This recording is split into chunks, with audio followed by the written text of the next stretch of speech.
For South Africa, the Bafana, I'm beginning to feel a bit bad for them because this is when they would have expected Africa to rally behind them. But hey, sometimes they say that when you make your bed, you need to lie in that bed. And so, yes, well, it was a very exciting one. The opening ceremony, very beautiful as well. And I heard a lot of people screaming, "Goal!" yesterday. Social media, I don't even want to talk about it. But good morning and welcome to our show here on GH1 Television. I am Joshua Kodjo Mensah. Well, it's a Friday, so you know how we do it. We have conversations with my colleagues in the media industry, or fraternity, you should call it. And then we'll talk about health and also some other matters for you here on the show. So from now to 10 a.m., it's going to be an exciting run here, and you can't afford to miss any aspect of the show. Again, I'm Don Jose Kodjo Mensah. But let's start this morning. Let's shift things around a bit and let's bring you caught today.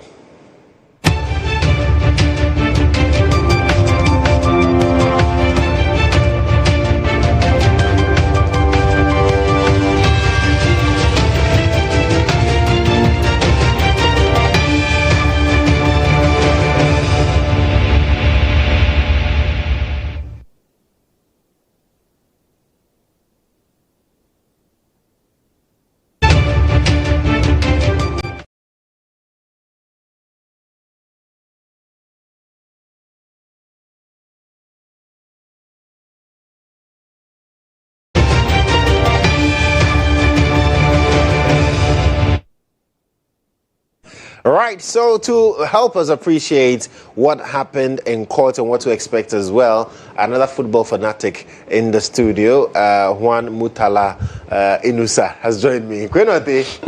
Now Carlos Fernandez Vela. That's my Mexican name. That's a Mexican name. Carlos Fernandez Vela. Vela. Yeah. Wow. So yesterday I was... Sounds like a drag baron's name.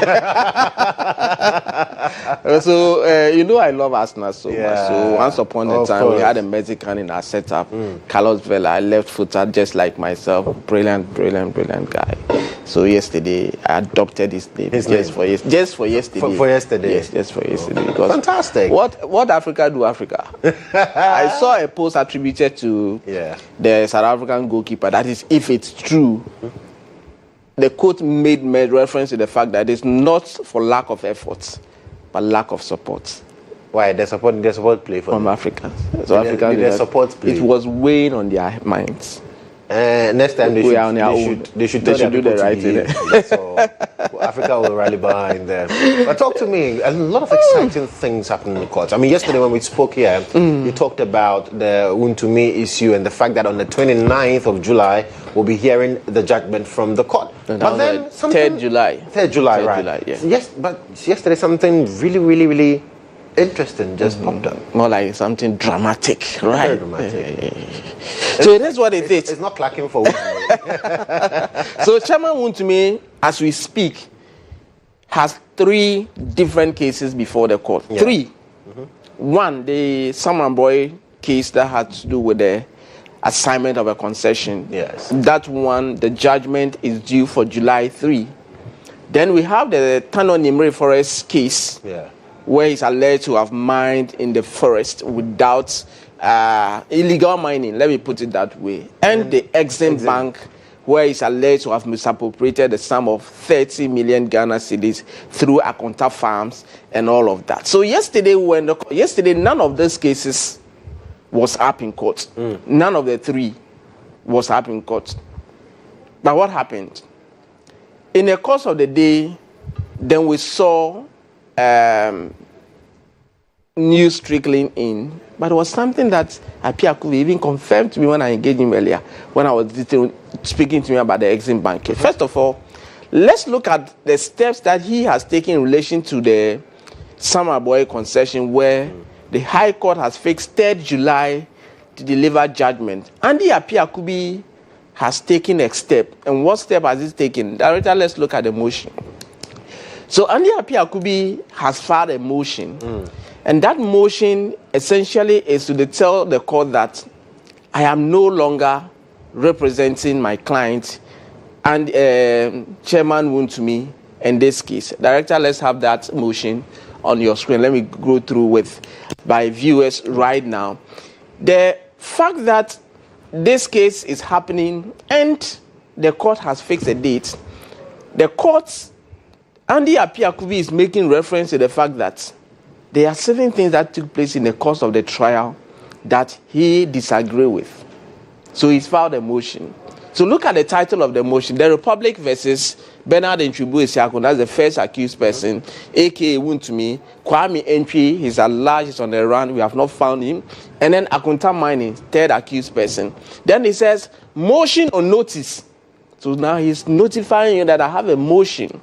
Application for leave to withdraw legal services to A1, that's A1, Bernard Ntwibu Esiakon, and A3, third accused person, is Akunta Mining in relation to the Samaboy case.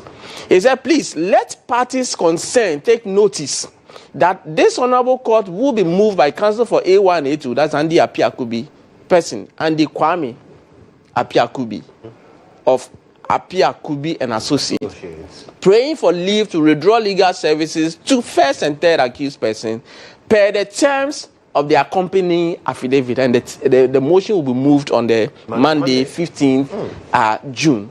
But what is contained in affidavit in support? Director, let's look at the slides that follow. Quite interesting stuff that Andy Apiakubi has raised. Director, work with me.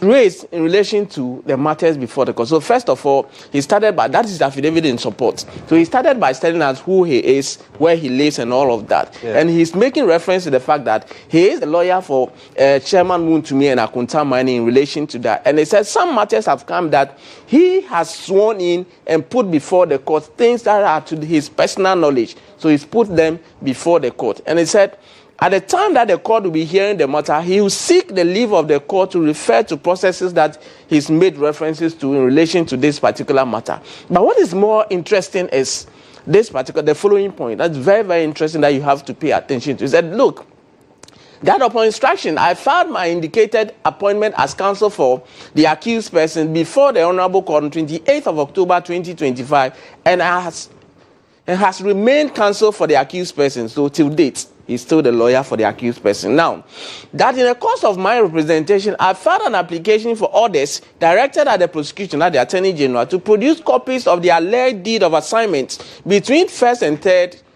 or third accused person and Henry Okum. Henry Okum is the guy who said Chairman Wuntumi assigned the concession to him to do whatever he wants to do. And then one Michael Jedu is also one of the guys who undertook the illegal mining activities which has landed them in court. In proof of the exercise of any such assignment, the want of the ministerial authorization of which my clients are charged under count 1 and count 5, in which in this trial, such application was filed on the 28th day of November 2025 and same annex. So he's exhibited it to show the court that this is the application that I have filed. So this particular process that he's filed, he has attached that particular application. Now he went on further to say that this honorable court dismissed that application even though the respondent, and the respondent here is the Attorney General, didn't file any affidavit in opposition, neither did it produce a copy of the said. So what the Attorney General did in respect of this particular one was to say that I am not filing affidavit in position, but I'm responding on the point of law, which it did. It is allowed. Now he went on to say that at the close of the case of the prosecution, I filed a submission of no case to Mensah on behalf of the first and third accused person on 28th day of February 2026. All that he was saying was that following the conclusion of prosecution called for witnesses, they think that no case has been made. So Chairman Wuntumi and Akunta Mining should be acquitted and go. He said what? That per ruling on this particular case dated 16 March 2026, the said application, that is the submission of no case, was dismissed and the accused persons were ordered to open their defense. Once your submission of no case is dismissed, the next point is that answer to the charges. Now, he went on further to say that on the 8th day of March 2026, an appeal against the ruling of the court dismissing the submission of no case was filed on behalf of the first and third accused person, pursuant to which the application for stay of proceedings was filed on the 15th day of April 2026, and which the application was dismissed on the 16th day of March. So he filed an application for stay of proceedings that was dismissed, and in relation to whatever has happened, he thinks something. But Joshua, this is where it gets very interesting. It said that notwithstanding the enormity of work required to pursue the evidence on record and the various analyses, the court ordered the filing of our addresses on or before June 17. And despite protestation as to the limited time ordered, that is on record that there has been serious disagreement, even in decisions on procedural matters, sometimes ending in mistrust between prosecution, defense, and the bench, that is the court. That I feel, and these are the key reasons why he's withdrawing from the case. I feel very disappointed in the various decisions of the court and do not want same to affect my performance and ultimately the fortunes of my client. That I know how illogical it is to expect to win arguments at all times, but my disappointment affects my emotional and psychological balance necessary for maintaining the level of performance for the task ahead. I think let's look at the very last part. It said that I know that the outcome of this case will not be the end of this matter, and I believe that justice will be better served on a better and more equitable platform with cooperating actors. That I personally believe the interests of my client would be better served if I withdraw to allow the other professionals to come in and take over from where I am leaving off. Wherefore, I pray for leave to withdraw my legal services offered to Chairman Wontumi and Akunta Mane person upon my appointment. But Joshua, one thing that we know is that once you are before a judge and you are not getting what you want, the rule of natural justice, the point is that you go upstairs. He made references that he's appealed.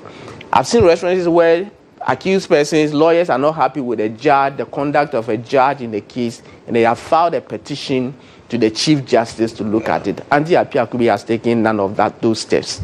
But he said that he has gone through absolutely and all of that. I heard him made a point that he's calling on the Ghana Bar Association to intervene. What exactly he meant by that, we will seek clarity from that. So that is the point that Andy Apiakubi has raised now. So ultimately, he believes that if he continues as the representative of Chairman Wontumi in this particular case, the interest, he believes there will be some misjustice or miscarriage of justice to his clients. You know what is more interesting to this particular case? Trial has closed. Yeah. Prosecution closed its case. You led your client to close their case. And the directive from the judge was that the parties may file their final written addresses if they so desired. The court didn't say compulsory, fine. He's making reference that he's withdrawing so that Chairman Wontumi can get another lawyer to take over from there and all of that. The judge is saying that if you want to assist the court with your final written addresses, and that one is for your own good to tell the court that this is the summary of my case, and this is what I want the court to do for me. Andy Apiakubi says that he's tired at this particular point in time. He's been frustrated by the court and all of that. But if you listen to all that he has said, the issue about timing, how the court want to expedite this action, is under scrutiny. And the Supreme Court recently had a decision. Director, let's look at the other one. The Supreme Court recently had a decision in the Kobne Dubois case where the lawyers think that the trial judge is moving the case faster than it should be. The Supreme Court, through Justice Kweku Tewi-Akabuafo in his concurring opinion, and this one was delivered on October 29, it says that the applicant's fourth ground of the application was that the trial judge who preside over the general jurisdiction court has chosen to devote an unusual long or special sitting, that from 9 a.m. to 4 p.m., to the criminal case involving the applicant, and that such conduct suggests a personal or improper interest in that case. According to the applicant, this decision creates real likelihood of bias, rendering the trial judge unfit to hear the case impartially. Let's continue with that one. So that is one of the things that the Kobne Dubois case, they moved before the Supreme Court. Then paragraph 36 at that particular decision said, my lord, and this is the the judge, Justice Kwekutewi speaking here, it is common practice across many common law jurisdictions for criminal trial to be heard expeditiously, often on a daily basis until completion.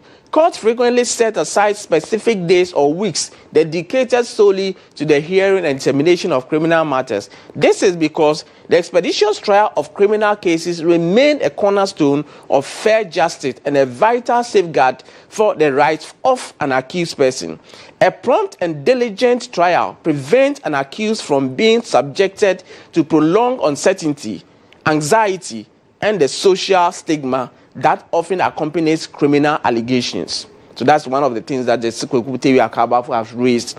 In my view, the principle of expeditious trial is firmly anchored in Article 19 of our Constitution, which guarantees every person a fair hearing within a reasonable time. So reasonable time is very key when it comes to criminal trial and all of that. Undue delay in the adjudication of criminal proceedings may in certain circumstances amount to denial of justice. That is one of the things that Justice Kwekutewi Akabuafo has alluded in his concurring opinion in the Dubois inquiry. And then he went on further to say that in paragraph 38 that furthermore, the prompt hearing of criminal cases preserve the integrity of the evidence as witnesses' memories remain fresh and the risk of loss of or tampering with evidence is minimized.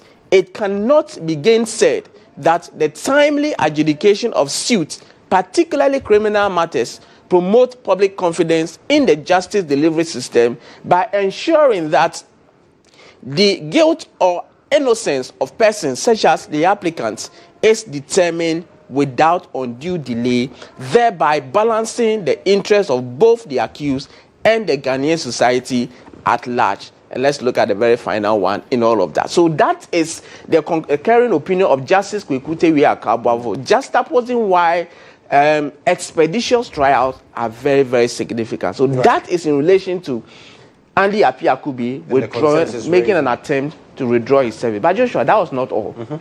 Yesterday, they engaged you. Yeah, Exim Bank. Exim Bank. We are told of some plea bargain, and you had to seek some clarity from Andy for me. Exactly. So yesterday, so this is the third case that the Attorney General has initiated or filed against Chairman Wontumi. So this one, pay attention to the accused person. Bernard Enchibu Isiakon, popularly known as Chairman Wontumi. Thomas Enchibu Isiakon. Does it ring a bell? Does it sound similar?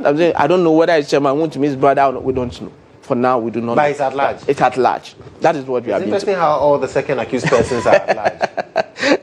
So, Wontumi Farms is the third accused person, and it is Wontumi Farms that have led to this one. Because the matter before the court was that through Wontumi Farms, Chairman Wontumi has secured a loan from Exim Bank, 30 million Ghana cedis, to pursue agricultural productivity and all that. Until now, that is a mirage, and for that reason, he has been sued. But the Attorney General, through the Deputy Attorney General, Dr. Justice Mensah, yesterday, and pay attention to the date, 11th 06. 11th was yesterday. And look at the time, 9:08. Yesterday morning, filed this notice at the High Court. And let me read to you what the notice says. Notification of commencement of plea negotiation under section 162C3 of Act 30. So now in our criminal system, there is a plea bargaining processes that an accused person, but there are some crimes that you cannot go and then go for plea bargaining. Murder is one of them, rape is one of them, among other manslaughter. But there are certain crimes that you can go to the Attorney General and then submit a proposal, but the Attorney General must agree to your terms. And even if the Attorney General agrees to your proposal, the court will look at the fact and the evidence before the court and they realize that if the parties did not agree on the good deal for the state, the court will reject it. But what is the Deputy Attorney General saying? He said, we hereby notify the Honorable Court that the first accused, and the first accused is what? Chairman Wontumi, hearing has through his counsel, Mr. Andy Appiah-Kubi, Esquire, in a letter dated June 5, 2026, to the Honorable Attorney General, made a request to initiate a plea negotiation in respect of the charge in this trial. And this one was signed by the Deputy Attorney General. And yesterday, moments after this particular case was filed, Then I chanced on Andy Apiakubi when you were, immediately when your call came and I was speaking to you, then I met Andy Apiakubi and then all of that. Let's hear from Andy Apiakubi on this particular subject matter. It is an opportunity available to every suspect in matters in criminal justice. And we think that it is appropriate that we take that line of action. And I have explained the circumstances to my client, who has given me authority to proceed at that level. So we are doing it. Do you consider that in the two other cases that are pending before the court, one, we do know that judgment date has already been fixed? That one, I cannot speak to it now, for reason that I have filed a motion to withdraw from that case.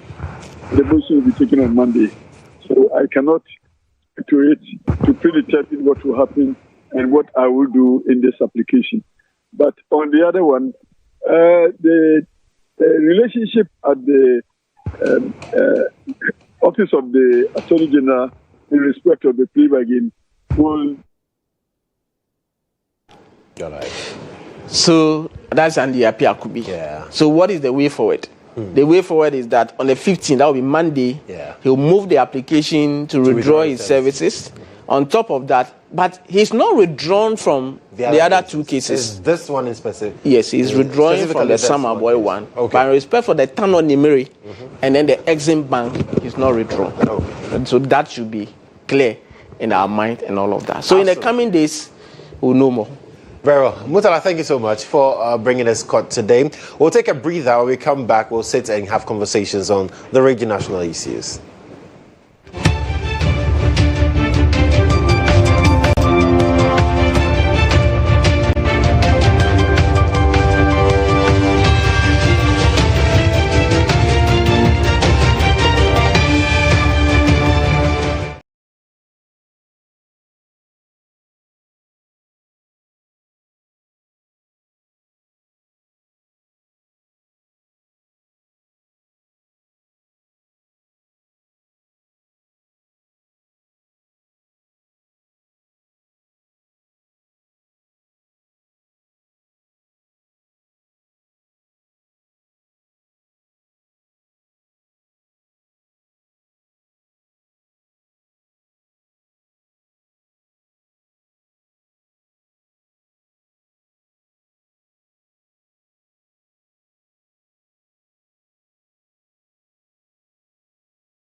Back to the show.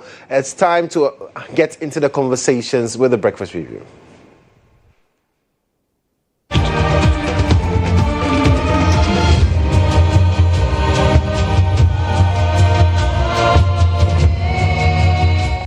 Morning. I've been joined by my senior colleagues in the industry. Elvis Darko is managing editor of the News Center newspaper. Awudu Mama is also here.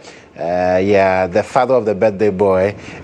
We wished your son. We wished him here on the show. Yes, belated. Yes, we wished him. He is the managing editor of the Custodian newspaper, and Ibrahim Al-Hassan, who is the head of the political desk here, also lead producer for the show, SOA Rhythms. Are you the producer for Rhythms too? No.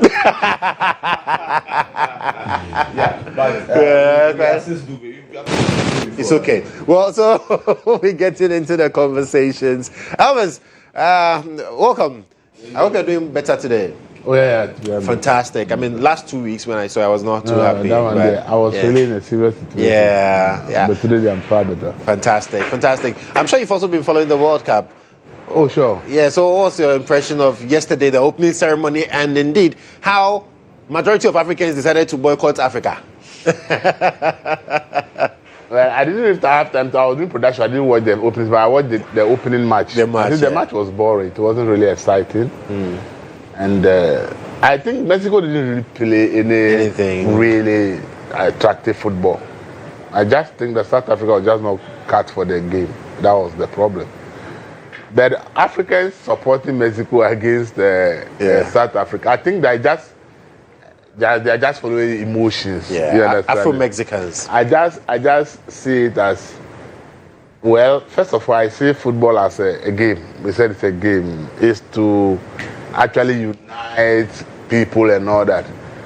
And I think that the best team should win. I love good football. I don't care which team you belong to. I support Real Madrid, but I love good football. And I believe that we see this xenophobia and people say Afrophobia that is happening in South Africa. I don't think that we have to take it to a certain level. Okay, I mean where if you are against South Africa because of the Afro or xenophobia, then I don't think that I'm on your side. If you generally think that they are not a good team and that Mexico is a better team, that is the spirit of the game. Because the game itself is not supposed to be a tool for politics and other things. So if you support Mexico because you think they are a better team than South Africa, but if you are supporting Mexico against South Africa because of the xenophobic attacks, I think that I don't agree with those people. Okay. I believe that looking at what is happening in South Africa, yes, we expect the state to be more ruthless in terms of how it responds, because people cannot be attacked and assaulted in front of police officers. They don't do anything about it. So that brings some form of state complicity. But if you look at the way we do our politics, when we are scared of losing an election, that is why we are flooding in Ghana. We are scared to take the painful decisions that will make sure the right thing. It's not because it's xenophobic. Right. It's because the politician is looking at vote over doing the right thing. So in South Africa, I see the inaction also as ANC is already actually losing a lot of its supporters, because the expectation of the black people that when ANC comes to power, they're going to drive away all the white people. And the black people will own everything in South Africa. They'll become rich overnight because they will take over the business of the white people that will be sacked and all that. Didn't happen. Right. So there's a whole lot of disappointment. The ANC draws its support base from the black people. So the ANC is in a fix.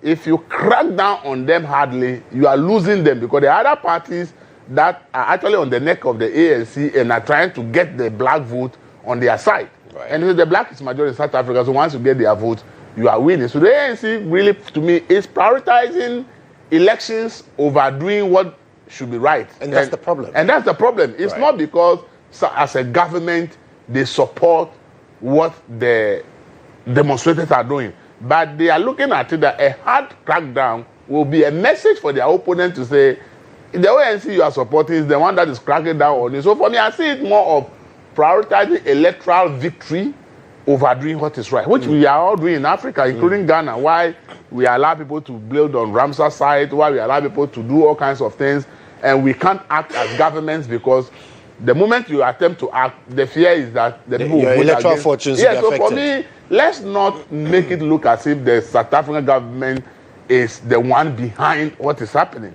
What is happening in South Africa today, I'm telling you, if it starts happening in Ghana, it will be difficult for the same government of Ghana to deal with it. It will be very difficult for Ghana government or any African country to deal with it. But you know, some Ghanaians have started the Ghana First agenda. Yes, but that is not, they are not assaulting anybody. They are not. They are not assaulting anybody. So that is a different ballgame. That is democracy. People can say, I don't want this, I want that. It's not a problem. When they are not assaulting anybody, and I've also listened to some of them saying that if you are legally resident in Ghana, they don't have a problem with you. That is only those they think are illegal. But for me, all these things to me is zero. But is that not how it really starts? If you are asking a South African company to leave Ghana, for instance, you are just not being sensible enough. Because the truth of the matter is that the South African company in Ghana is not run by South Africans. Yeah. It's run by Ghanaians. 99% or more of the employees in those companies are all Ghanaians. So if you're asking that that company should be made to leave Ghana, who is leaving Ghana? Is it the top 3 or 4 or 5, less than 1% management who may not be Ghanaians? And even some of them, even they are not even South Africans, because South Africa, for instance, a company like MTN, because they are global. We had a Nigerian CEO of MTN Ghana. We have somebody from Benin, also different countries. So you say South African company, but you may go to MTN Ghana and you may not even find one person who is even South African there. Yes, the shareholders in South Africa. So for me, this idea, that's why I say that those who are against South Africa in the football game simply because of what is happening in South Africa, I will not buy that. But if you believe that they're not a good thing, so see, let's look at this from a bigger perspective, okay? Because the way we are going about this, if we are not careful, it's going to blow up to a very big thing. And for me, for South Africa, my prediction is that there's going to be a big implosion in South Africa in the next 10 to 15 years within the country, not because of black people, but because after they have fought the black people to a point, they realize that their problem is not the black people.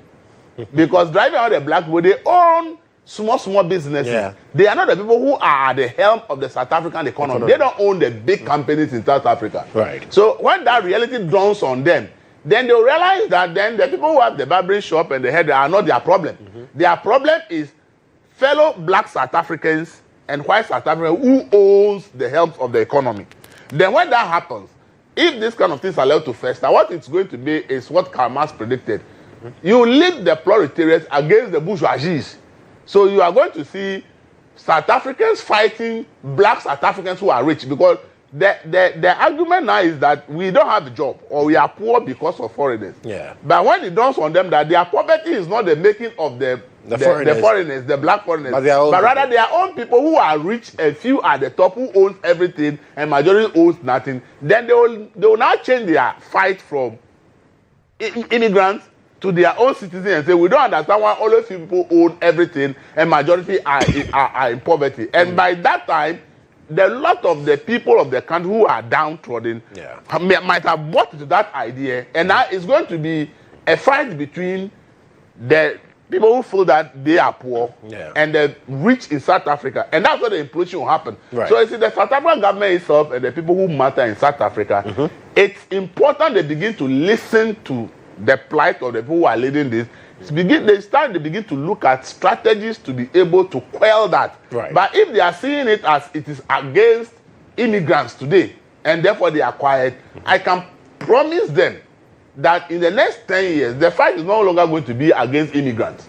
It's now going to be against why are you the few people, white and black people, owning everything and the majority own nothing. And that is where the implosion will happen. So somebody in South Africa should begin to think faster than seeing this as something against immigrants. It will spiral about immigrants, and if it gets to that point, they will have an internal implosion that if they are not careful, they will destroy their country, like we have seen some other African countries have destroyed themselves because of some of this infighting. Well, Elvis, I'll come back to you, but let's go to the phone lines now and speak to Safo Jima. He is a Ghanaian businessman resident in South Africa. Safo, good morning. I hope you're doing very well.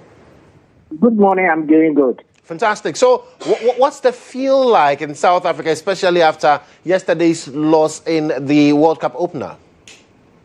Well, I think the feeling everybody loves football, and then when your team loses, definitely you will get down. But life goes on. Right. So, in terms of the situation, I just want to find out from you, why did you not opt to also come back like the other Ghanaians who decided that, well, the challenges are too much and so would want to come back home? Why did you decide to stay? The whole thing, as it happens, let me paint the reality to you. It is not the whole nation that is engulfed in this thing. It is pockets of places, and especially targeted at places where, unfortunately, most of our African brothers live, like the Central Business District and then the townships. That is where these things are targeted because, if you know the African setting, the majority, for lack of proper word, I would say the poor live in the township and then in the Central Business District, and that these are where most of our people, Ghanaian people, and other places live, and that is where these things are concentrated. But then there could be somebody living somewhere else, going to do something in there, and then something could happen to him. So you cannot consider yourself as out of it if you are not living in these areas. So it is not something like it's a national thing that is involved anywhere, but it is targeted at certain pockets, certain areas that are predominantly occupied by our people. That is where these things are. And I'm sure you've also followed developments here where, some group of Ghanaians are saying, well, we are also going to have a crackdown on South Africans who are illegally residing in the country, not being violent, but also asking them to regularize or go home. What do you make of that move? Yeah, I think we must all look at the issues properly. And those people saying these things, look, what is happening in South Africa is not something new. It's not a novel thing. It happened in Ghana in 1969. We saw Nigerians out of Ghana in 1969, if the old people can remember. Nigerians in 1983, 82 or 83 also paid us the same coin. The only difference between what's happening in Ghana and Nigeria and that of South Africa is the fact that with the Ghana and Nigeria one, it was being done by state institutions. This one, it has been triggered by a group, and it turns out to be a mob action or a vigilante group that wants to enforce the law. If the South African government wants to enforce their immigration laws, they are within their rights to do that. If the South African government wants to deport any illegal immigrant, they are within their rights to do that. The only problem now is the way a vigilante group has taken it upon themselves and become an immigration authority on their own to do certain things. This is what makes it wrong, and that is what all of us speak against. But if people are in Ghana that we think we are better, we understand issues, are also going to go the same route, then we are not better than the South Africans. And yesterday we saw on social media some few Ghanaians trying to enter the premises of so-called South African businesses. And I think we must educate them. Those businesses are not South African businesses. They are businesses originating with origins from South Africa. Let's take MTN. MTN has Ghanaian shareholders. So what makes it an MTN a South African business? It's a Ghanaian business. It employs Ghanaians. It pays taxes to the Ghanaian government.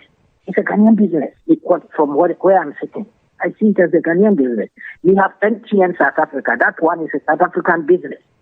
So if you want to go and attack them because something is happening in South Africa, you are targeting the wrong people. And more so, MTN as a company has no right or has no power to change what is going on in South Africa. So if you attack them for nothing. They are a company owned by Ghanaians. Ghanaians are working there. They pay taxes to our government. And therefore, I think that putting that searchlight on them and trying to go into their premises, it's not, cannot be welcome, cannot be entertained. We should put a stop to that. And this thing has started with a small group. Yeah. Let us nip it in the bud before it becomes a bigger group. Because that it looks like exactly what South Africa did when this thing started. Instead of nipping it in the bud, they allow it to gather momentum and fester. And that's why we are where we are today. So you believe strongly that these young people clearly have lost the plot with regards to the motivation behind their actions, and so we need to put an end to this quickly before it escalates? Yes, because what they are doing doesn't make sense. What they are doing doesn't make sense. These companies that they are attacking have no authority or power to change everything in South Africa, even if you perceive them to be South African companies. And I've already said that they are not South African companies. They are Ghanaian companies. Yeah. Because we have Ghanaian shareholders, they employ Ghanaians, and they pay taxes to the Ghanaian government. And two, when you mix these agitations, it creates a lot of this thing outside. You know, the GIPC will tell you that a reasonable percentage of investment that have come into this country for the past 10, 15 years came from South Africa. And I know a lot of businessmen who are currently trying to conclude deals, trying to put up some partnership with South African companies so that they could come and establish and create jobs and establish businesses here. When you try to scapegoat these South African companies, you put fear in the investors' mind. But mind you, Ghana is not the only situation that needs money. There are so many destinations. As soon as you try to do this, you make Ghana uncompetitive in terms of attracting business. So I think the authorities should nip this thing in the bud. Those companies are here legitimately. They are doing legitimate business. They are paying taxes. So we should protect them, and the society should stand up and protect these companies, because at the end of the day, the company is here and serving Ghanaians, both as a people and as a political entity. So I think we need to put this stop to that behavior of a few people, because if we don't take care and we allow it to gather momentum, and something happened. Yesterday, when they tried to go to AFTA's premises, assuming somebody has put a stone and hit just a window, it would have become an international news. And there goes to the window Ghana's reputation as an investment destination. Right. So let us be very, very careful about how we and make sure that we do not this thing. I would rather want Ghanaians to be more accommodating and welcoming, so that even if there are companies in South Africa who are not feeling comfortable, we can bring them here to come and establish here, provide jobs for our teeming youth, and then let's help us build our economy. How would you want that? But if we try to scapegoat the existing ones, then we are killing that effort. Right. Safo, thank you. Thank you so much for engaging with us this morning. Wish you the very best as well in your surgeon in South Africa. That's Safo Jima. He is a Ghanaian businessman resident in South Africa, speaking to us especially about the Ghana First thing we are beginning to see again, led by, like you saw, Ralph and some others as well. Audu, your thoughts on this matter? Yes, sir. Let me start with the football. I say good morning to cherished viewers. I'm a lover of football, a very good, keen follower of football. And so when I'm watching football, I want to see flair, I want to see good football. Of course, I support the best clubs in the world, the most attractive clubs in the world. At home, Kumasi Asante Kotoko is the best club in the world. If you go to UK, England, I support Manchester United, the most attractive team in UK. I won the Premier League in the last World Cup 60 years. But we are still making more money than all the clubs who are winning. If you check the records, the statistics, we are the most attractive in UK.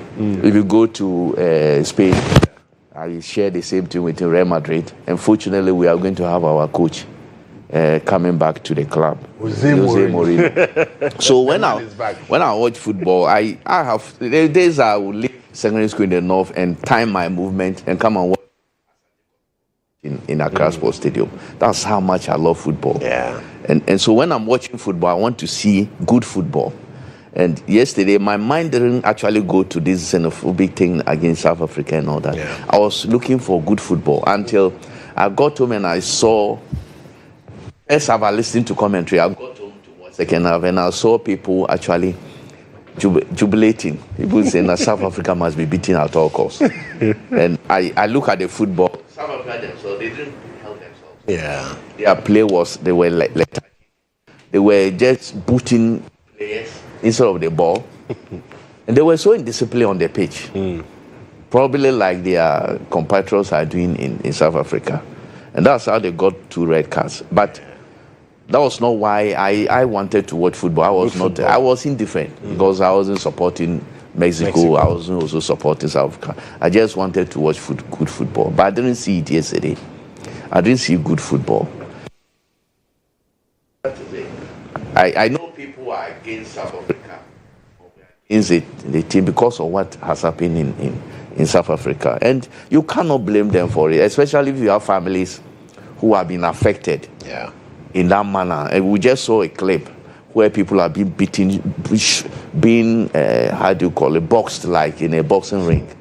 That's, if you are families to these people, you will not be happy with South Africa, and therefore you vent your frustration on them. That's the only way you can. If you are sitting behind a TV, you can retaliate by just going against them. But that was not how I looked at it. And coming back to Ghana, what is the Ghana movement? first. Ghana first. It's just stupidity. Look, let's call a spade a spade. Those people, well know if you are saying MTN, which people have they employed? Yeah. You wanted to go with the Ghanaian workers, to collapse the company. Do they have any jobs to give to the Ghanaians who are working there? Those people on the street. I was asking, what jobs do they do? Maybe they are content creators. That's what they are doing. They say they are activists. They are activists on what? on lawlessness. Yes. Look at, because the people might not be abreast the issues that they are even talking about. Have they found out the ownership of the company in Ghana? MTN is not listed on Ghana Stock Exchange. Yeah. Don't we have Ghanaian shareholders? 30%. You just say 30%. So you want to collapse that? Chairman is Ishmael Yamson. Ishmael Yamson. You want to collapse that? You want all the workers, about 90% of the workforce who are Ghanaians, no, you want them to go 99%, I should say. You want them to go home because of your stupidity on the street? This same Rav guy, he has history. And this is the person people must listen to, people should listen to. I think we should, look, there are genuine concerns about what has happened in South Africa. And governments are trying hard to solve those issues, to resolve those issues. We don't compound issues by saying that why MTN should leave Ghana. Leave to where? Leave to their homes. Should not encourage like this. Look, we have these attacks. Ghana, some people wanted to come back to Ghana have been brought. But have we taken statistics of the number of Ghanaians who live in South Africa at the moment? Yeah. Have we looked at the numbers of South Africans living in Ghana and Ghanaians living in South Africa? Have we looked at that?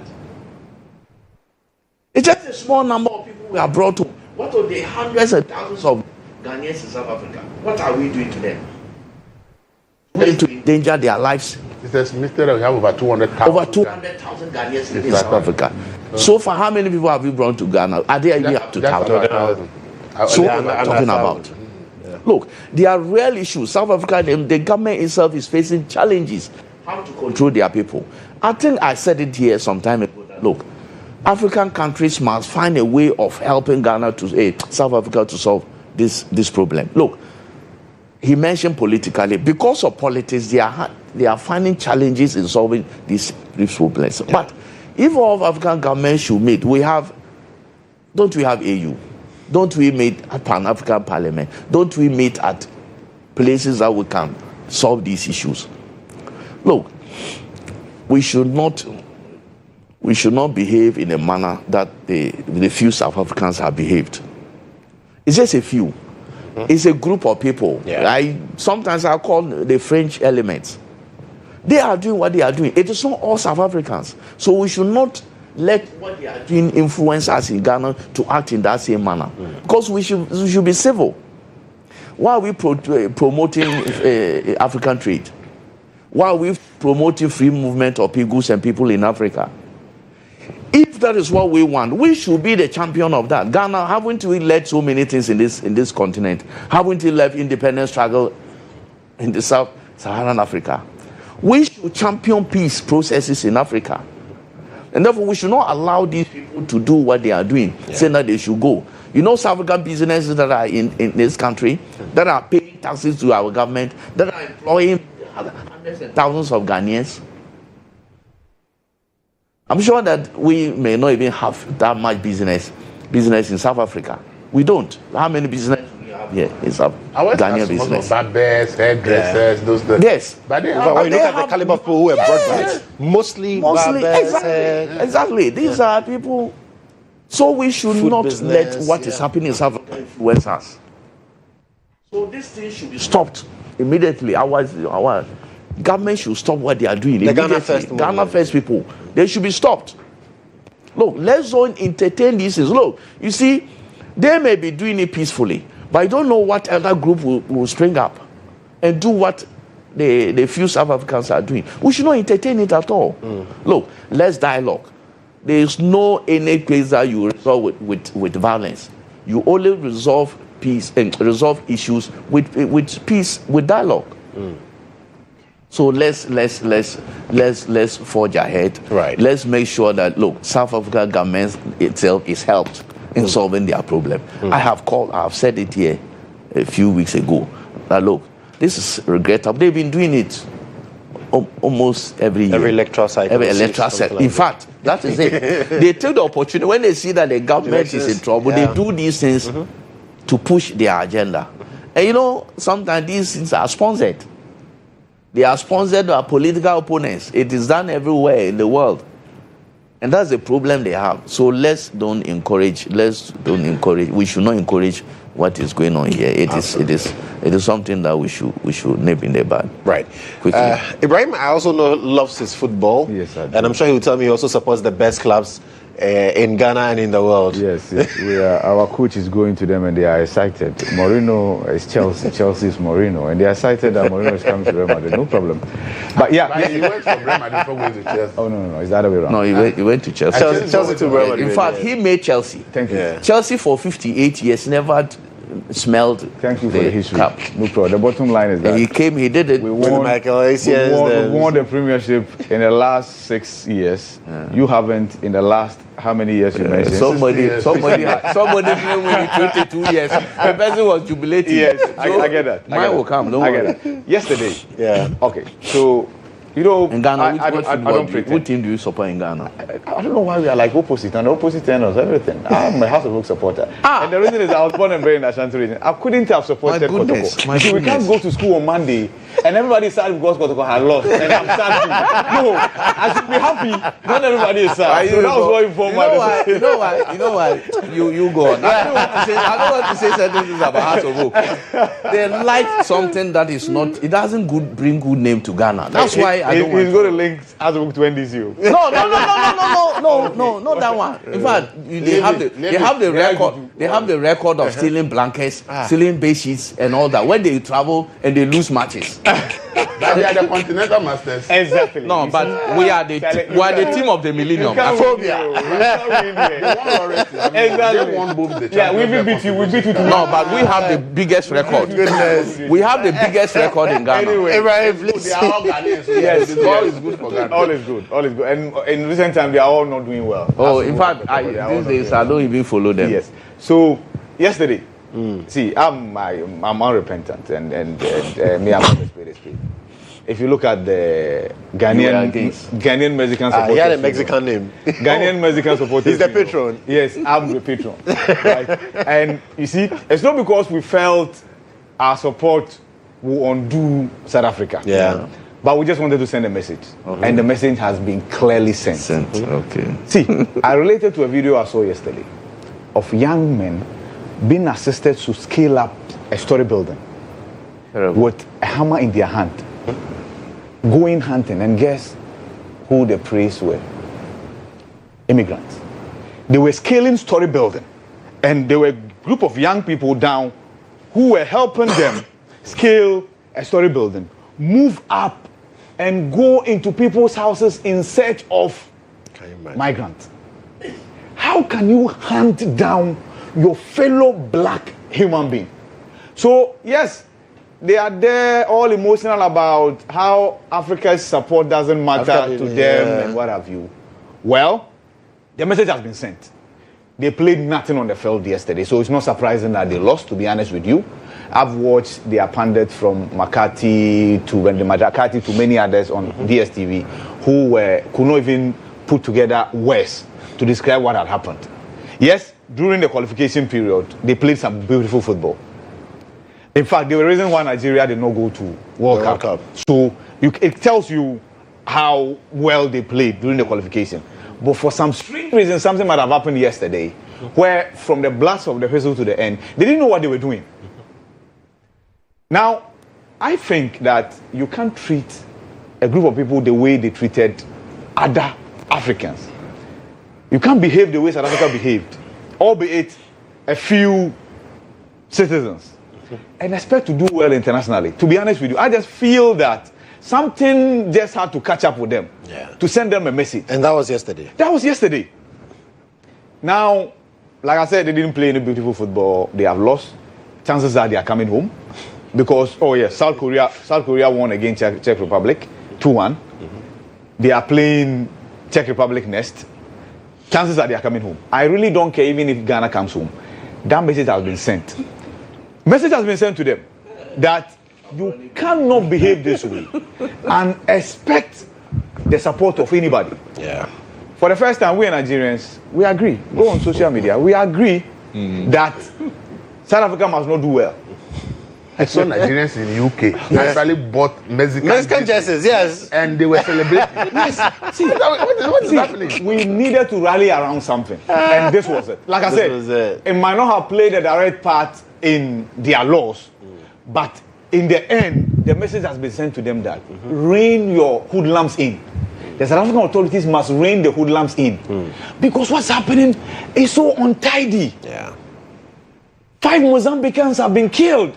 We are talking about human lives, and you guys are talking about jobs. We are talking about you going after people and looting. And you are talking about jobs. That you are taking our job. You are killing people. How is that an answer to somebody taking your job? You are looting. That tells you that you are a hungry individual. You can't get food. They are taking their what? Jobs. That's what they say. Charlie. I was thinking like you're thinking go back. Pronounce it the way that South Africans do. That's why they say go back. I suppose that we can't support South Africa because that's the job of the South Africans. Yes. We can't take away that job. So it's good. I think let's call it truth. Let's call it truth now. They've gotten the message that the entire Africa is not happy with what's happening. They must rein in their hoodlums. And then let's start from a clean slate. Now back to the Ghana First nonsense. So here's the thing. So you agree it doesn't make sense at all? It doesn't. It doesn't make sense. Complete nonsense. Not in the least. See, there's a reason why they say when they go low, we go high. Yeah. And there's a reason why many people, especially when Ghanaians were caught up in this. You see, initially Ghanaians were insulated. It's just Nigerians, Zimbabweans, Mozambicans, and what have you. They felt Ghanaians were like the gentlemen in the room. And indeed we were. Until that wig lady did what she did to the Ghanaian barber. Yeah. That brought us into the fray. But people were saying, oh, really? You guys had been doing it, but Ghanaians, no. And the reason is that they know we are in the league of extraordinary gentlemen. Yes. We behave well. Let's not throw that away just because some people are misbehaving in South Africa. So yes, I agree with Safo Jima that the authorities in Ghana and the Foreign Affairs Minister has constantly been hammering on this. Yeah. That we will not reply in kind.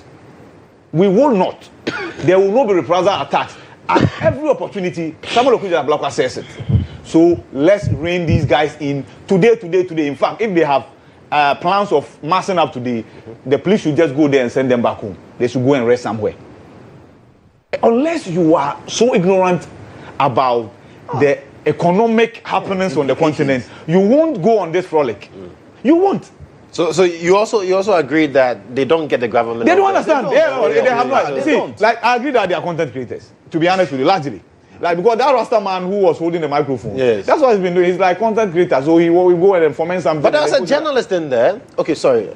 From class Media Group, Accra FM. Yes, I think his management should call me to order. It's as simple as that. The management of the media house. What is should call him to order. That gentleman, they should call him to order. See, let's call a spade a spade. Yeah. See, we might have the right to everything, but it's not everything that's good or it's in our interest. Let's stop this before it gets out of hand. Like I said, the leaders of the country are saying, no, we won't go that route. You heard the president speak. Yes. The president spoke that. He said that the South Africans are behaving out of ignorance because they don't know what got them the country that they are so proud of today. Right? So your president is singing from one hymn book. His foreign affairs minister is singing from the same hymn book. Many of us, level-headed Ghanaians, are singing from the same hymn book. I've seen many ladies do videos on social media and tell South Africa that we won't go their route. We won't. There's no way we will single out anybody, be it illegal immigrant or whatever. See, Ghana is the only country that you come where I live. If I tell you the foreigners who have bought lands and I put up structures there, that sometimes we'll have to even go to them and ask them for their permission before we do something. You will be shocked. But you can only get that in Ghana. You can only get that in Ghana. And that's an advantage to us. You might have your money, but it's not many. There are not many countries in Africa where you can go and buy land in your name. There are not many countries. But here, they just don't buy the land. In fact, some of them are actually landlords. Yes. And some of them and they are landlords as well. They are renting it out to Ghanaians. Seriously. Foreigners have sold land to Ghanaians. It's a common thing. Foreigners sell land to us. We buy from them. It's a common thing. Let's not throw that away. You see, the truth of the matter is that migration is an age question. It is. And nobody can stop it. Sure. And you see, there is I think it's a Ghanaian adage that it's foreigners that build a country. It is foreigners that build a country. If you take time to understand that adage, you know why it's a foreigner that builds a country. Yeah. So Ghana, our hospitality that we accept people is a very good thing. We have not been able to just leverage it to a certain level. Yeah. But if we actually do it and do it well, you'll be surprised the way it will develop this country.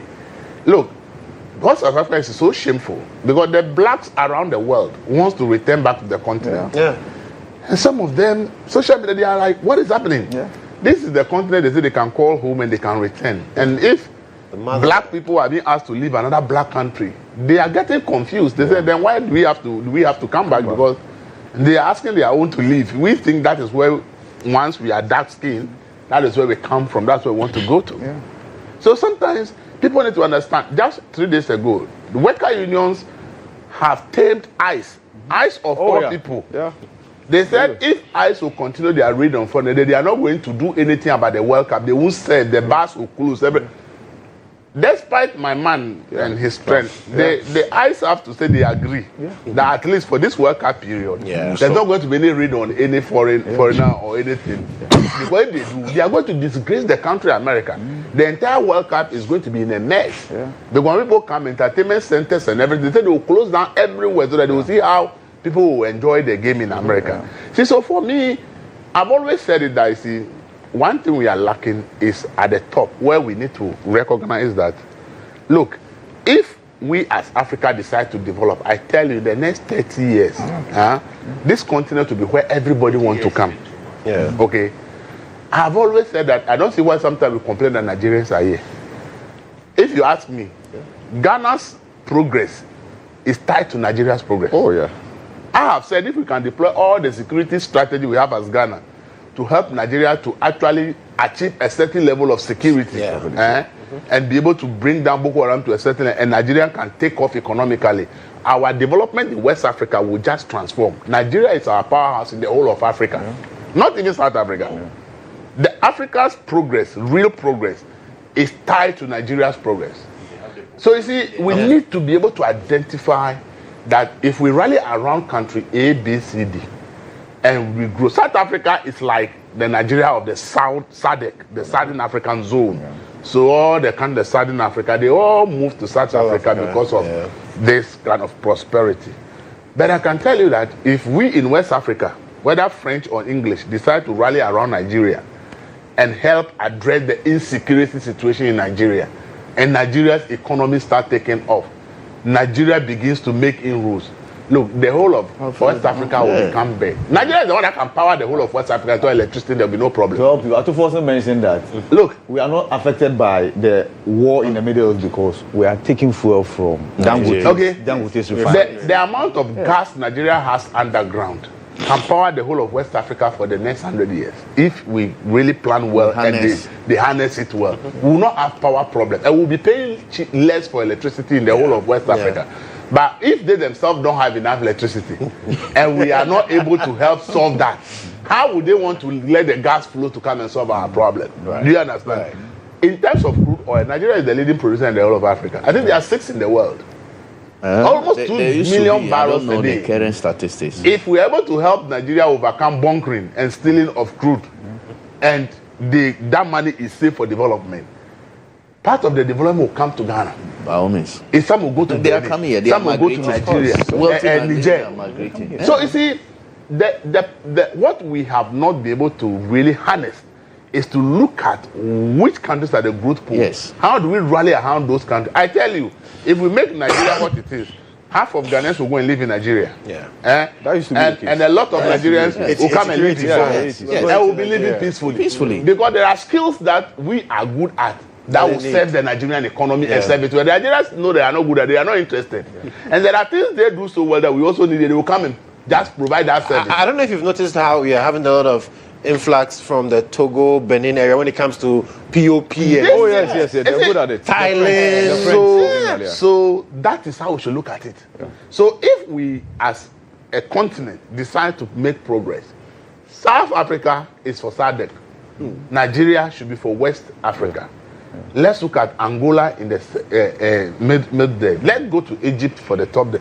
Look, if Nigeria takes off properly and their governance structure becomes better and they use their resources well, I'm telling you that within 30 years, the whole of West Africa, the whole of Africa, there will be massive changes. Less than 30 years. People from everywhere in the world would want to come. Look, South African economy is virtually saturated.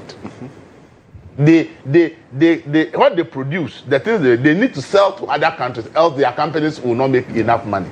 So what they are doing, in actual fact, if Africa really want to teach South Africa a lesson, in a year or two, the economic crisis South Africa will face, they will crash. Economy will that is where there will be an implosion.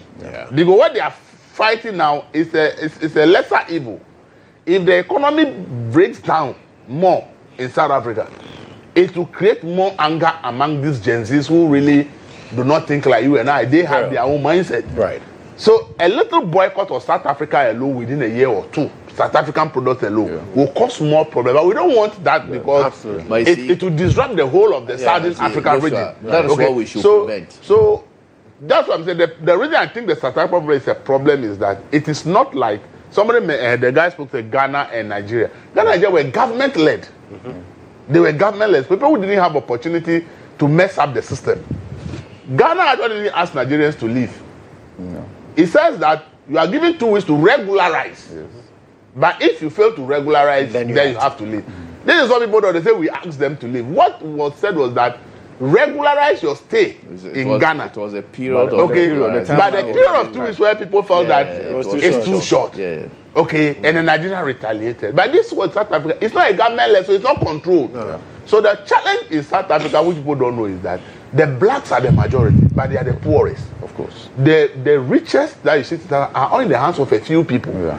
So if the government is not able to control it and it's spiral out of control, what it means that a majority of the population are going to buy into something that will be difficult to control. And that's what the South African situation is a big deal. Okay. The reason why we should not even let South African economies crash by this thing is that, look, we have a lot of foreigners, labor migrants in South Africa. Yeah. We are talking about over 200,000 Ghanaians. Yeah. If their economy crashes, they don't have to.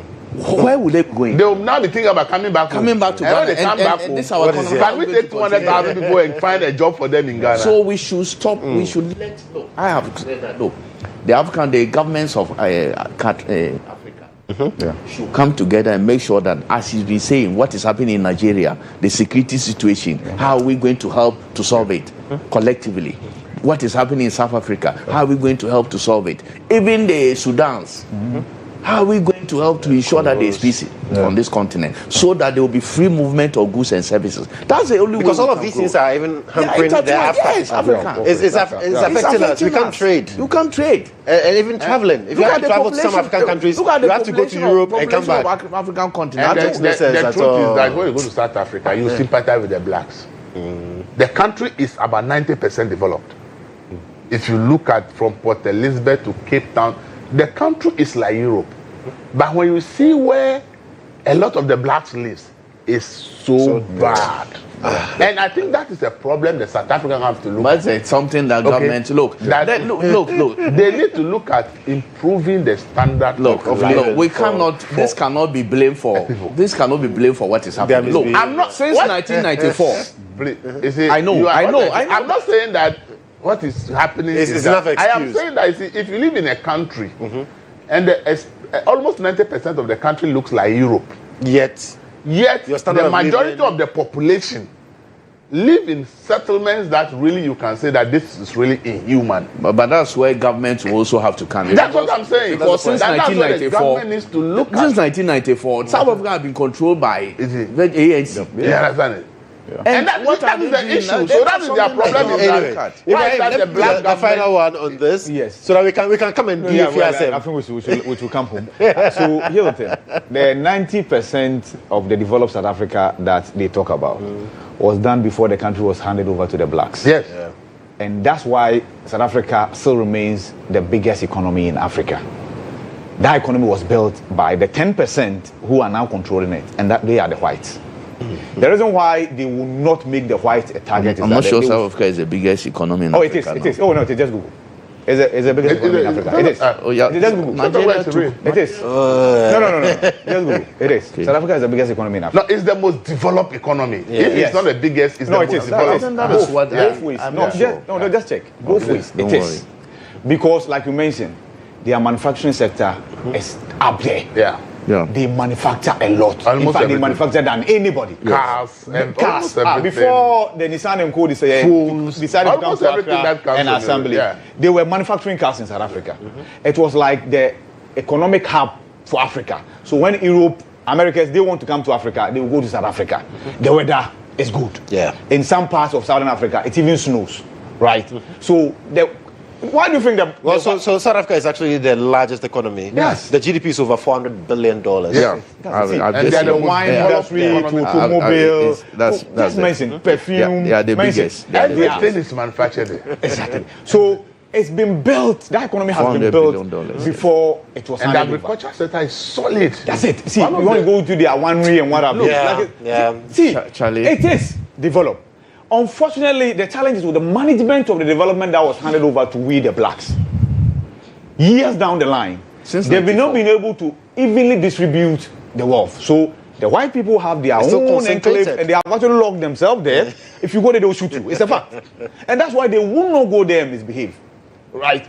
But economically, and that's where leadership comes in. See, I heard Ramaphosa speak. Instead of him directly confronting his people and calling them out, he started by saying that they have immigration problem. How is that my problem? How is that my problem? And then in tail end, he said that vigilantism is not encouraged. Arrest them and lock them up. They're actually inciting violence. Arrest them, lock them up. Then you will be sending a message. And that's the challenge. We all know that it's because of the elections. See, we have sent our message to South Africa. They will be isolated if they don't stop. And the isolation might not necessarily mean economic isolation, but what they saw yesterday is a tip of the iceberg. It will send them a message that they are being ostracized by the rest of the continent, and they must rein themselves in. Simple. Right. Okay. And so South African business owners are actually crying. Those who are relying on the immigrants for their production. Absolutely. I saw a gentleman who said they employ about 3,500 people, and now his company is virtually collapsed because of the crackdown. People are scared to go to work, and now people who have also placed orders are canceled their orders. So his company that is built from the scratch has virtually and this is South African. So you see, the whole idea of trying to protect your jobs is rather going to collapse the jobs. Exactly. Anyways, we also did our let's come back to Ghana, and let me start with you, Audu. Recently, we saw the letter from Dr. Callistus Mahama, basically communicating that I don't know why you're laughing. And I've seen some MPs, trying to move that agenda strongly on the floor of Parliament. No. That some people did not, because they didn't get awards, and so they are not happy, and it's affecting their work in Parliament, among others, and questioning people how much they even paid for that. So we saw the awards came. Now the directive is that, listen, stay away from these things. Focus on delivering the reset agenda, and in focusing on that, we also saw the communication regarding the 808 staff at the presidency, 233 appointees, 575 civil servants. That has also raised concerns. I want you to give me a bite on these. Let me say that, look, in every position that you are in, your work should be recognized. Whether by awarding you, whether by just mentioning that you are doing well and all that, that should be recognized. That should be encouraged. Yeah. People should be encouraged from doing a good job. That is acceptable. But what we are witnessing now, it is something that probably has been happening, but thanks to my lecturer. I've done, that's the only university I can go, University of Ghana, because Mensah. I say it is possible. No, what I'm saying is I didn't go to private university. Right. This is a premium university I went. You see, that's the only university you can go to. Because you don't have money. In fact, that's the university I want to go to. That's the only university I would want to go to. And that's where I have met lecturers, both first degree and second degree. And if I grade them, Professor, he taught me masters, my graduation studies. He was one of our lecturers. If I grade the lecturers, all the lecturers who have taught me in both, undergrads and post and master's level, my top 4 lecturers, I think he will be among. Wow. Look, extremely intelligent, so frank, brutally frank, and that is reason why he's probably failing as a politician. Because he's brutally frank. Yes. I have had series of interaction, even in lecture room. When he got to know that I was reporting for Daily Guide, he knew my political stance. Yeah. We used to have this debate on lecture halls. Very nice debate. And look, he taught me certain things, that some values, even academically, some values that nobody has probably done. And this is a sort of person who has spoken. And I believe in what he said because of my interaction with him. The sort of person he has been. And as I said, probably the reason why on some few occasions that he has tried to be a politician, he has not succeeded. He's a politician, but I mean going through elections to be elected. Because mostly, sometimes Ghanaians, we behave like ostriches. We don't face the facts. We don't like the truth, being told the truth. And he tells us as it is. And he actually brought this issue up, that he was mentioned. He is the head of all the state-owned enterprises. He actually controls. And then somebody that this awarding company, has seen that they've seen that he has done some work. And they said he was to be given an award. He said to find out that he was either to pay 50,000 or 25,000 with 8 members at a table. Cash for awards. That's how some have branded it. People may say that, look, he has brought all this confusion. He has brought all this to government. People may think that it's a negative thing that he has brought. But no, it's a positive thing. It's become so nauseating in this country that any organization will get up and say that I'm giving awards. To the extent that we have just individuals, single individuals giving PhD, honorary doctorate degrees in this country. I have covered some. And sometimes when I go, I laugh and you look at the people awarding the honorary doctorate, you see, if you look at the person, he himself has not even first degree. I have seen that. I went there on a few occasions, I was scandalized. And later I stopped going. He's honoring somebody with a PhD. He himself has not even first degree. That's the absurdity. This is how low we have come in this country. And sometimes you see a CEO who has just been in office for 4 months and is being awarded as best CEO. And say, based on what? What criteria has been used? What are the KPIs? Every government appointee, if you're a minister, you're a CEO, you are given a job to do. Every ministry, government, if it is you are a minister, government has an agenda in that ministry. How far have you delivered? How are the private awarding companies, how are they evaluating the performance of these ministers? What's the criteria? What is the methodology? How are they doing it? It is shrouded in their boxes, in their cupboards. We don't know. And yet, if you are the biggest, if you can pay, let's don't kid. People pay for these awards. Oh, yeah. So this is not new. We should not say that Professor White has done something bad. He has actually helped this country. For that, we will stop this nonsense of award giving. Look, I see that because of what he has done, this has been happening for years. But because of what he has done, government, it has prompted government to issue a statement. Because if a government has appointed you, a president has appointed you, is it not the same government that will evaluate your performance and see whether you should be reshuffled or you should go? So that sometimes they give somebody these awards and then they push the president and say that when the person is reshuffled, the Ghanaians will say that even the man has been adjudged the best CEO, reshuffled. That's how scandalous the whole thing is. If you are performing, I don't know, as I said, I don't know the criteria used. Is it that when you take journalists, they follow you and you go visit places, you talk plenty? That is the issue. How you are awarded. Do they actually look at the work? Do they know what the minister or CEO is supposed to do? And if they know, has the CEO or the minister performed those functions satisfactory of the appointor? Do they know these things? And they go there and give all these awards to people. And they say, this is the best performing minister. The ministers also take. This is the best performing CEO because it suits their political agenda. So this thing that has been done, look, it will stop all this nonsense of awarding things, whether it is a degree, whether it is what and what.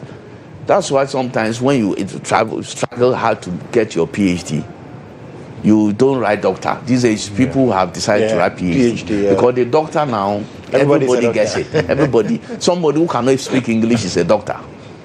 I'm not saying that you must speak English before you become insistent. If you're in Ghana, you must Ghana, that is it. What are you going to do? Today, the thesis and all that. But we have them. Yeah. So this one is a wake-up call. Yeah. I have seen, look, if I were grading, probably the people who got best may not. The Greater Accra Regional Minister, best performing minister of the year. You know, I didn't want to go that way, but you have brought this issue up. I was scandalized when she said that her award, the girl got it on merit. Based on what? Oh, he told you. That what did she do? She's worked so hard. Flooding. And then traffic lights, street lights, chieftaincy issues in Accra. That is where you are making me angry. Oh. This lady promised us that 2025 by August, the whole of class will have street lights. Accra will be late. Yeah, but they did it to a certain percentage. Oh, Mensah, which percentage?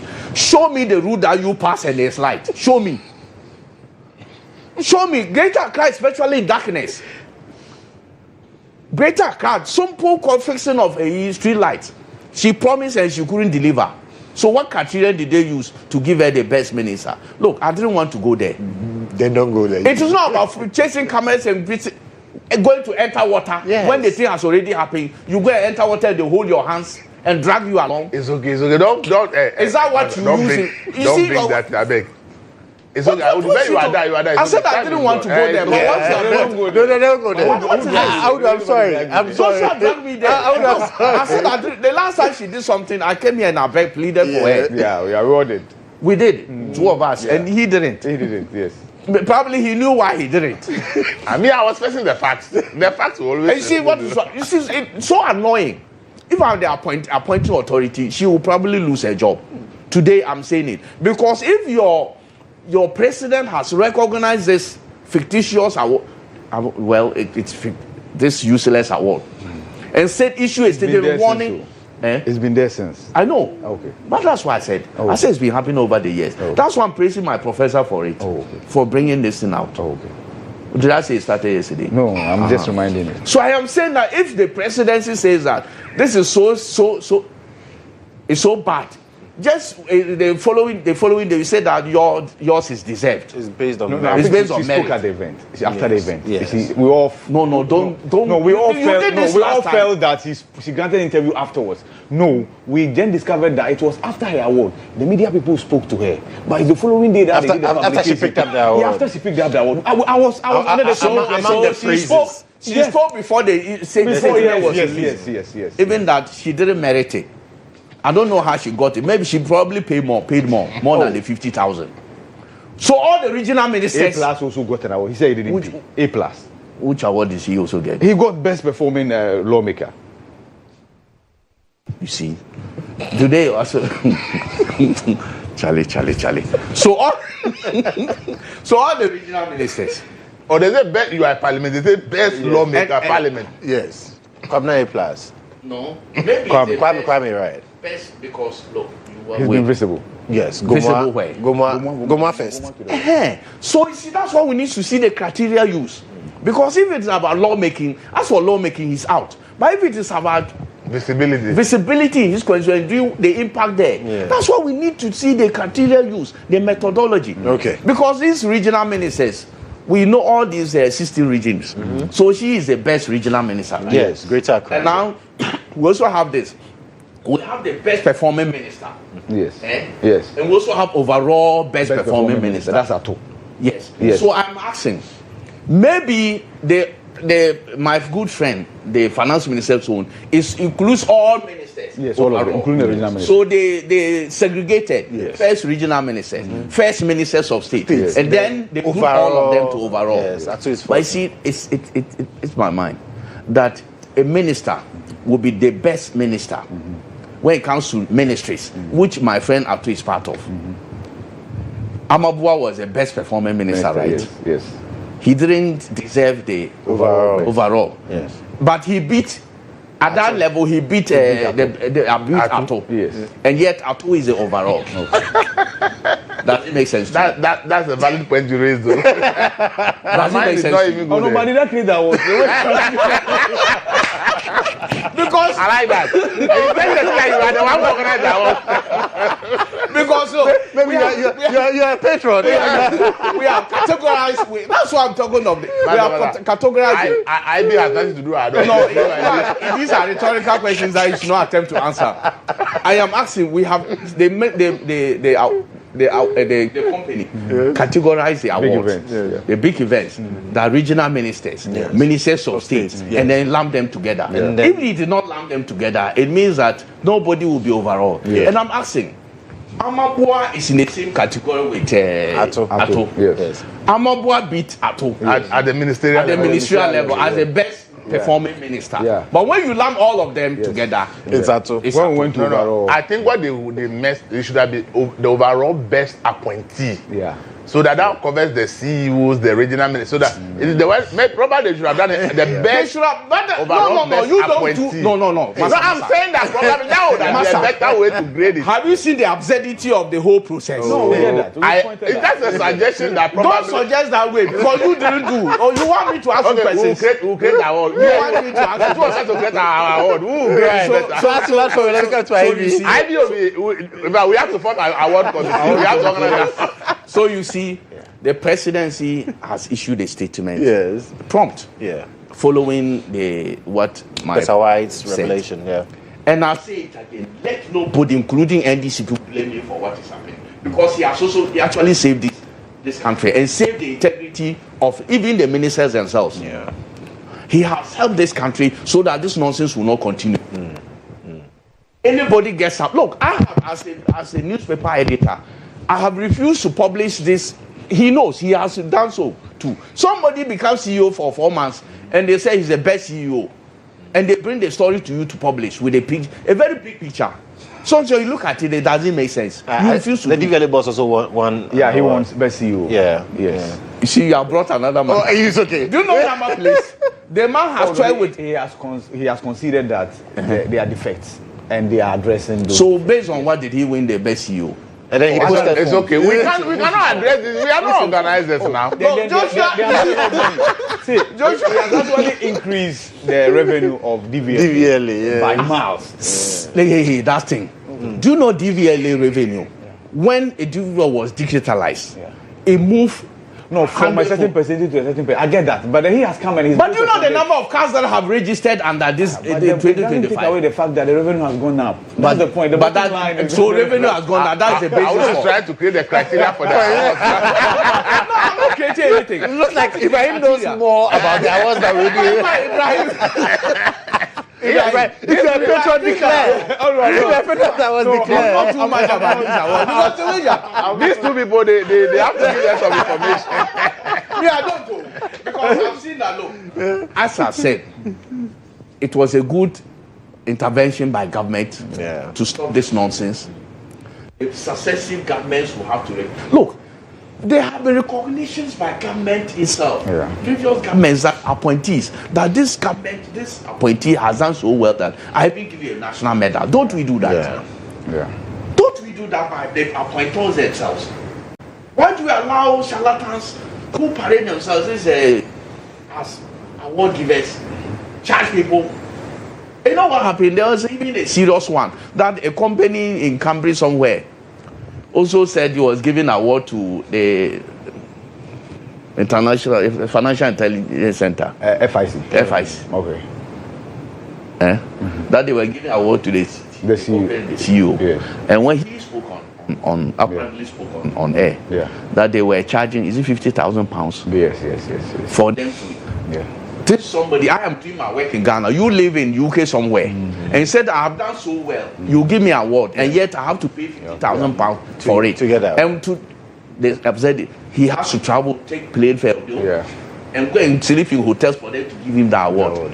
When they appoint the president who has appointed the person, probably also observing That's what the also a person private is doing. organization. That's what I'm saying. That's what I'm saying. Yeah. Well, so this nonsense must stop. Like the reference said. Lawrence Tete. Who is now also stopping nonsense, a lot of nonsense. Yes. Okay. How do we need to go? Let us speak. Oh, you will speak. Hold on. I mean, I know you can't wait to have your bite on it, but we'll take a breather for you to cool down. When we come back, we'll hear from IB. It looks like IB knows a lot, so he'll tell us more when we come back from this break. Stay with us.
Well, it's been exciting. We're talking about the award schemes and the fact that the president says, listen, appointees, I am the one who appointed you.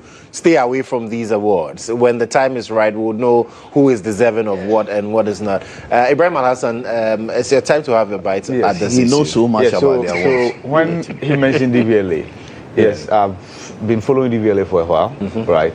And Julius Kote is a vandal, right? Just like myself. So we make it a point to follow the exploits of vandal. Yeah, you and Esado. He's posting so many things that are sometimes. The president is also a vandal. So that's how come we follow the president keenly. Sometimes.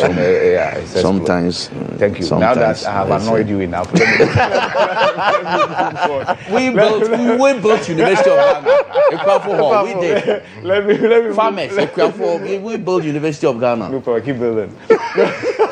You're vandals, so you do a lot of vandalism on campus. So yes, the awards. Here's the thing, and off record, or when we went off, you related to it succinctly.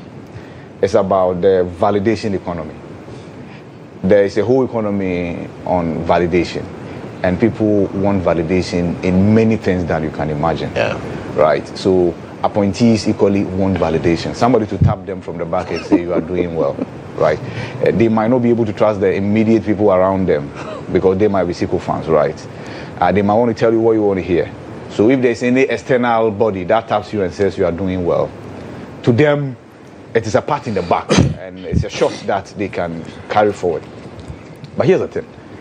I think the best awards any Mahama appointee can receive is they keeping their jobs. But that's what they want to do. That's the best award. If the president, in his own estimation, believes that you have merited being retained, that's the best award you can get. And that's the ultimate award. And I think that's the award everybody must fight for. The president, in the statement or directive that was released by Callistus Mahama, Doctor, indicates that he will undertake his own appraisal. The presidency, or the president will undertake his own appraisal. It is after this appraisal exercise is done that he will make a determination as who will maintain their jobs or who will lose it, right? And I think that's the ultimate. That should be the measuring rod. Now, aside that, there are some prominent and genuine award schemes. Let's not jump on the back of this and bastardize all award schemes, right? There are some, of course, say Ghana Institute of this, Chartered Institute of that. They undertake their own awards, and those CIMG. are yes, even SIGA. SIGA does its own award. Credible award schemes. Now, Professor Kwesa White, and I like the fact that he spoke to this. Big Events responded. They said that they didn't go to him to offer him an award. They went to him seeking for sponsorship. Right. Well, guess what Professor Kwesa White did? He then released the letter that was sent to him. And in the letter, it was explicit. He was to receive an award. Yes. Now, the condition attached to that, even though that condition is not in the letter, stated in the letter, is that you buy a table. If you don't buy a table, how do you receive an award? Well, that's the condition. So you buy a table. And so they won't come to you and say that bribe us to award you. Yes. They will say, we are selling tables. Buy the table, and then you can then come for your award. If you say you are not buying the table, chances are they won't give you the award. Well, A+ says he didn't buy any table. He didn't pay anything, but they gave him an award. But who will want to ask A+ to pay money before awarding him? You can't do that because you are dead. Your organization will collapse because he will write about it, he will talk about it, he will take you on. So, are you sure? Oh yes, but you know what some of these award schemes also do. There are some people they put in their awards, and they have the people that they also target for. Exactly. You see, but just to give it some level of the route that you see, the point I'm making is that there are people who were not even physically there to take the award. The lands minister was not there. The finance minister was not there. Yes. It tells you one thing, the people who were not physically there, it tells you that they were concentrating on the work they are doing. Yeah, you can decide to say I'm awarding you blah blah blah, and you can't tell me that everybody pays. Do you need to even pay money by cash? Let me tell you why. To be present let me tell you why it will have been difficult for people to also say no. You see, this was to reward government appointees, and it's been going on. In fact, he missed one edition. Otherwise, it would have been the 4th edition. He missed one edition, so He had done 3 previous editions, right? So I'm sure that as an appointee, if this information comes to you that you are going to be awarded by this organization, you want to do your due diligence, right? Yeah. What's the due diligence? Just go onto the internet and find out. Oh, there were other appointees in the past who were awarded by this same organization. So then there might be some credibility. So I can understand. And I also understand the disaffection from the public. The timing obviously was wrong. Yeah. Accra was underwater. Yeah. Right? And so obviously it was going to raise an eyebrow. Yeah. But it's not the appointees that determine when these awards are held. Yes, they could have said no. That I agree. They could have said no to the awards. But like I said, it's existed in the past. The timing conversation is about the event organizers. Or the timing conversation is about the event organizers. Yeah, well, they determine. But I agree that the awardees could have also said, we have realized that the timing is not so right and that we might not personally show up. Many others personally did not show up. Now, back to, and finally on this. Right. I already talked about the Greater Accra Regional Minister, and many people have said that he's not deserving of the awards. But if you look at the 2 most visible regional ministers, you talk about Ashanti Regional Minister, you talk about Greater Accra Regional Minister. No clue. That's all. Are you talking of showmanship or I'm saying, I'm in the media, so the optics matter to me. Those who are in the news regularly. Yes. So you take a camera, you're on social media, right on Facebook, and then that becomes you be minister. You take journalists, follow you, do all manner of things, and you become popular. She has undertaken some decongestion exercise, right? Yes. Sakumono. She's going to Sakumono. Pull down structures. Down Suman. Pull down structures, right? Structures are built on waterways. Yes, she made an announcement that Greater Accra was going to be late. That didn't happen. At least not by the magnitude that I would have expected. Yeah. Right. She said that. No, that's what I said. But Yes. there are some places, some fixing have been Yes. done. That one is true. Tetema motorway was full throughout. It was dark. You see, In front of the presidency. you see. It was dark. He's saying that Some places. what he promised to do, he might not have achieved the target. Exactly. But he's done something. That's what That's he's basically it. It's true. So That's some lights have come. yes, I have had problem with her pronouncement, and I sat here and then recommended that she gets somebody to clear things before she mentions them, right? And I still insist that she should get somebody by her who will determine whether she should speak or even not speak and what to say. Do and you what really want me to comment on this woman? You have done that already. It's You okay. did. So we have. Let me I'll comment. leave the woman. Let's pretend I never said anything. That's about why her. I said that I didn't want to. Yes. I cannot say mine. See, the 2 most visible ministers, Amwakuhene, Dr. Amwakuhene. The social media, and another content creator. Please continue. Because your time is getting. So, the president's directive is welcoming. The president's good morning, Numu. The president's directive is welcoming. Right. And I think it's good. I think the appraisal that the presidency talked about, they should get it done as soon as possible. We can't afford to go 2 years without Mahama doing reshuffle. Yes. We can't afford to go 2 years. You may go 4 years without it. The Mahama is not Akufo-Addo. Akufo-Addo say he doesn't believe. Defense minister, don't say that. We lost our defense. Which country? I didn't say Mahama is not Akufo-Addo. It's Mahama Akufo-Addo. It's Which Mahama country? Akufo-Addo. He's not. They are different. He's a Why is that so apprehensive? We are dedicating the show to her. All right, thank you. Elvis has the floor now. Which serious country will be without You have the final bite. Well, see, when issues come up, I want to open it up so that we all get a little bit of sometimes information. Right. See, one institution like Institute of Public Relations, IPR, Advertising, Ghana Journalists Association, architects, SIGA, when they organize their events, they either finance it from their own resources, or they go and look for sponsorship. But the who are sponsoring don't win the award. Yes. They get sponsors to award their members. So that is how, because every award scheme, DJ, it's a lot of money. Sometimes they award sponsors. They award sponsors. Sometimes, not like the main award. They will tell you, they will give you award that you have been given this for supporting. But you know win best. But they will not say you are best. You don't win best journalist. But you are not a journalist. Yes, but you know, they won't say you are the best company or no. They don't do that. Yes. They award you for supporting. Supporting yes. the event. They give you a citation. So they have a model that you can't criticize that it's because somebody paid, that is what he wants. Yeah. In the case of the private who organize awards, they have also been battling with revenue model, how to finance the organization, because the venue is paid for. Of course. The table they are asking you to pay for is hired. Yeah. The food they are going to serve and drinks on the table and everything is hired. It's all paid for by money. Mm-hmm. Meanwhile, they don't have a peswa. They are just a private organization who thinks that they can make awarding people is a form of recognition and can encourage good work. Okay. Mm-hmm. So what most of the I'm just telling you what most of the private award organizers do, which I know because we follow this thing for long. Yeah. Is that some do a very good job. They have a team of experts who evaluate and present the winners and all that. And then based on that, they come to you and said, this award they are organizing, you have been selected by a team of experts based on ABCD as a winner.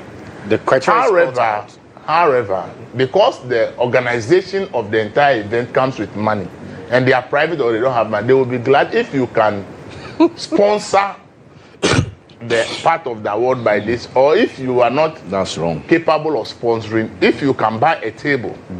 Because the table you are buying, when you come, and they tell you, if you are paying this amount, these are the kind of drinks and food the they gold will serve, table, the silver the table. things they will serve on the table for you, and this amount will cover it. So 8 people will be on the table. Maybe they'll give you 2 bottles of this wine and all that. So they will need money to be able to do that. So if you can pay for it, then you can come with the 8 people who will support you in receiving the awards. Yeah. This is what most private organizations do. Yeah. And that is exactly what happened in the Akufo-Addo time when they say cash for seats. Because those who were going to get closer to the president, who were going to sit on that table, the drinks and the things they are going to serve were more expensive. Mm-hmm. So those around that table were paying more than those who were not closer to that table. Do you understand? So when the issue came out, instead of us looking at it that it wasn't an Akufo-Addo, a government organized event, and that it's a private person organized event, the president was just there because it was invited. Assuming President Mahama was in Ghana, probably maybe some minister would have dragged him to this event, and he might have been there. Would we be saying that President Mahama is the reason why the ministers paid money for the award? So I said I want people to have this background of how private organizations try to finance the award schemes they organize. So the question that comes in, would you be able to say that it is justifiable for people to pay because you have nominated them for an award? Mm-hmm. That is the question. Yeah. Is it justifiable for them to pay because you have identified that they are doing a good job and therefore they deserve it? Is it justifiable for you to ask them to pay? This is a debate we can all have. The question is, if you disagree, the question, how will you also propose that the people finance their award? Because just a private person come with a very nice idea that awarding people is good, but he doesn't have the money to say, I am financing. And he goes out looking for sponsorship. The sponsorship tour is not coming, so there's no money. So he says, okay, those of you who have been identified as good, hardworking, and have won awards, finance the table so that our expenditure in organized awards, we can cover it. So this is what I know about most of these private award schemes. Right. And that is why if you go to beauty contests and the rest, some even give you as high as 70 or sometimes 100% of what? All things to be by votes. Mm-hmm. It is through the votes that they are making money through the airtime, how you are testing. That sometimes people are dropped from the contest because they are not gathering enough votes. Though their performance is excellent, the votes they are getting is lower. So the people realize they are not making money, so they have to drop you and say your performance is good, but your votes are low. They drop you. So we all have to look at financing of these private awards. Okay. The problem with this particular of the president is that when questions are being asked, what are the criteria? Mm-hmm. Like Dr. White asked, what's the criteria for determining who is the best CEO? Mm-hmm. What's the criteria for determining who is the best minister? We didn't get any convincing answer from the organizers. Mm-hmm. Okay, this is the problem I have with this awards, this particular award. If there were laid down criteria as to if you are the best CEO, maybe we look at your financial statement for a year, your performance, revenue, this, that, and there are clearly laid down criteria, and then you can compare and say, indeed, this person is the best, there's no way anybody is going to challenge that. Right. Also, aside the criteria, who were the judges? Who were the judges who sat and actually used that criteria to determine that this person, this institution, or this person is the best? That one too, we couldn't get any convincing answer from the organizers. So, because they could not prove to the public about the strict criteria and the judges that use that criteria to determine who is the best, I think that is the challenge with it. But for me, if they were able to provide convincing answers to this, I don't think that this would have been an issue. Okay. The issue is, to me, is about their inability to prove that this is the criteria that we used, and these were the team of experts that used the criteria to judge and determine that these were the winners. And if they had done that and the question had come, they would have published the winners and the criteria, and that would have been a straightforward thing for anybody to determine. So we are focusing more on the financing model that they applied. But the truth of the matter is that if they have been able to provide a convincing answer to the criteria and the panel that determined, the financing issue would not have come in. People would have said, yes, if you look at the person deserves to win. So if they don't have money to organize and they ask people to pay for the table you are sitting by, the food and the drinks and the water will serve you, give us something to cover it up, that is not buying an award. People would have agreed. But when you cannot defend the criteria and you could also provide the list of judges, the experts who did the judgment, then people would then say that if this cannot be established, then the awards were sold. So for me, I think that this should not be a discouragement to private organizations. I think I had an article in my paper on Wednesday written by somebody who has a lot of knowledge in that, Divine Akotia.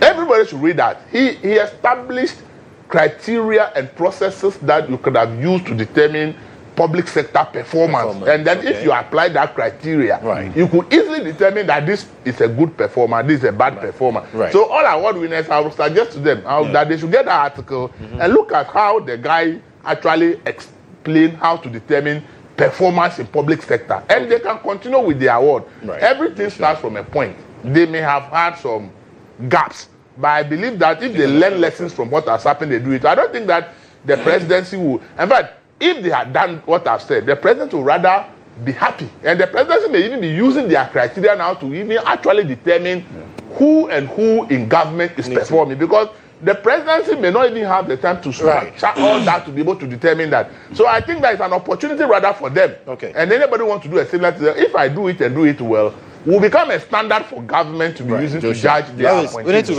need to go. That criterion that the person wrote, the article wrote, does not include that an awardee will contribute money for you to organize. No, it doesn't. No, it doesn't. So but gentlemen, the awards should look for sponsorship and award the people. We need to go. But I want to share 1 minute 30 seconds among the three. Sedna Tamaklo, IB. Well, so 30 seconds. Yes, I have always believed that the woman was not well. To be honest, in fact, whenever we had that conversation in the newsroom, even also in Parliament, I had maintained that it would have been quite disheartening if indeed she was well and she pretended she was not well and then she left. But the information we have, she came in a wheelchair. The information we have, she came back in a wheelchair, indicating indeed that she was not well. Right. But I like the fact that the system has been able to bring her back. Okay.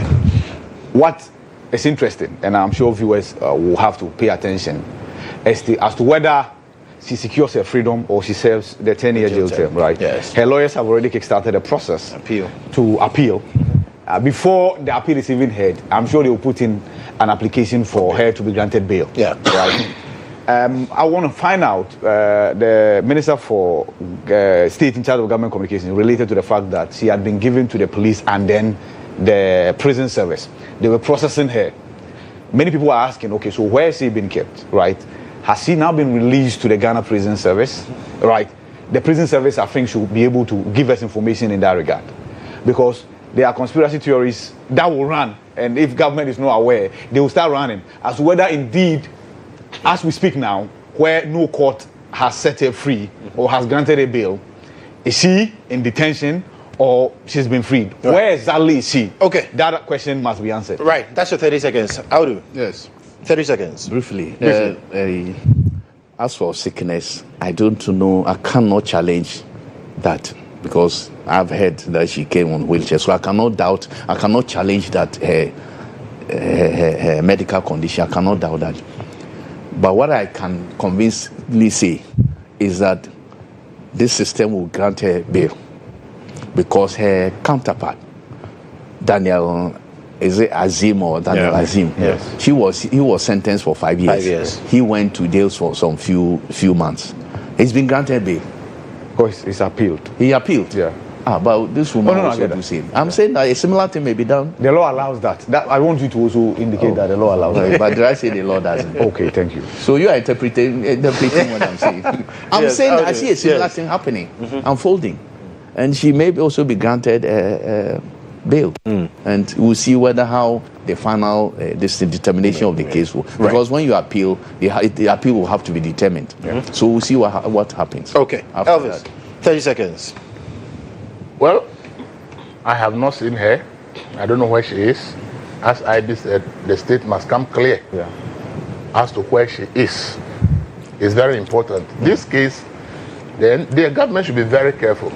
It can have a rippling effect on their election in 2028. For me, that's what I'll tell the government. The way they handle this case can be very, very dangerous to them because the person has been brought in under their regime. Yeah. So how they handle this case is very important. But the way it started already, as we are, the person who was convicted with her, has been granted bail. Please, we are all living in this country. We know so many people who are in prison, who have filed appeal, challenging their cases. Are they also granted bail to sit home for the cases to be decided? I'm not a lawyer, but I want to ask. We all have family people. We all know people. We all know people. I mean, I want to find out. I never knew that. How many The Capital Bank. Okay. How many convicted people? Okay. No, he's have been granted. Have been granted a bail because they filed for an appeal. When the appeal itself has not been heard, that they filed for appeal. And based on filing for appeal, a typical example is Agrada. When Agrada filed for appeal, did the court release her to go home before the appeal? He applied for bail and then the court rejected it. So you see, let's let the system be careful because this case is a high-profile political case. Okay. And the incident happened under an NDC government. And she's been repatriated to Ghana under an NDC government. So if as of today, nobody can tell whether she's in prison, wherever she is, nobody can tell. The optics are not good for the government. And for me, let's be very careful about the precedent we are setting. Okay. Because if you do this, and you jail somebody else, who's the MPP, and the MPP comes to point and also grant all of them bail, and say they should go and sit home until the appeal is not heard. Just bail, nolly prosequi. Don't come and complain because points well made. We started with nolly prosequi. Now we are now granting bail to convicted people to sit home before they are being. So that's careful of the system we are setting. Elvis, but Ofrata has not been convicted. Ofrata has not been charged. He's not even been So tried. that's Elvis Drako, managing editor for the News Center newspaper, Audu Mahama, custodian newspaper, and of course Ibrahim Al Hassan, who is the head of our political desk. Gentlemen, thank you so much. And I think I should award you one of these days. We'll be right back after this.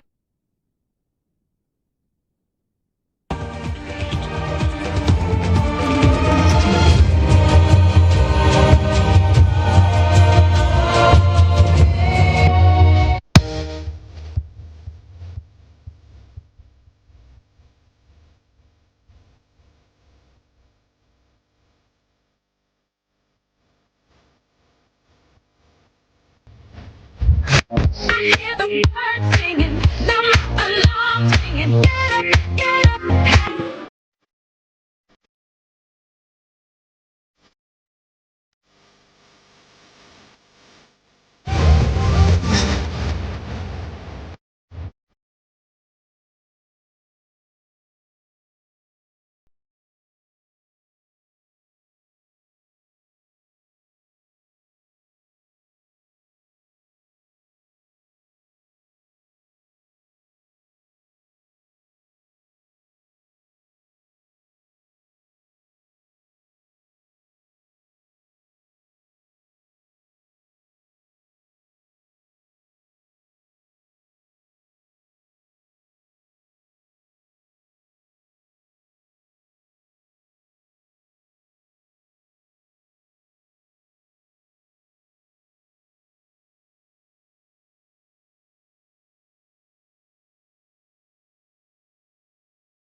Yes, the World Cup is here. Ghana is playing next week, and I'm sure most of you are wondering, oh, like I go pound. But you're not able to secure your visa and get your tickets and all of that. But guess what? With 10 Ghana cedis, you can be in America to watch Ghana's matches. I'm sure you're asking, Kodjo, how is this possible? Well, it's possible because we have the Black Stars World Cup support raffle, and for just 10 Ghana cedis, you could win a full World Cup experience package. We're talking return flights, accommodation, match tickets to all 3 of Ghana's group stages games in Northern America. And there are also daily consolation prizes, cash to your mobile money wallet, autographed Black Stars jerseys, VIP fan pack tickets, airtime and data bundles, and even more. So every ticket you buy is your vote for the Black Stars and your shot at being there when they play England, Croatia, and Panama.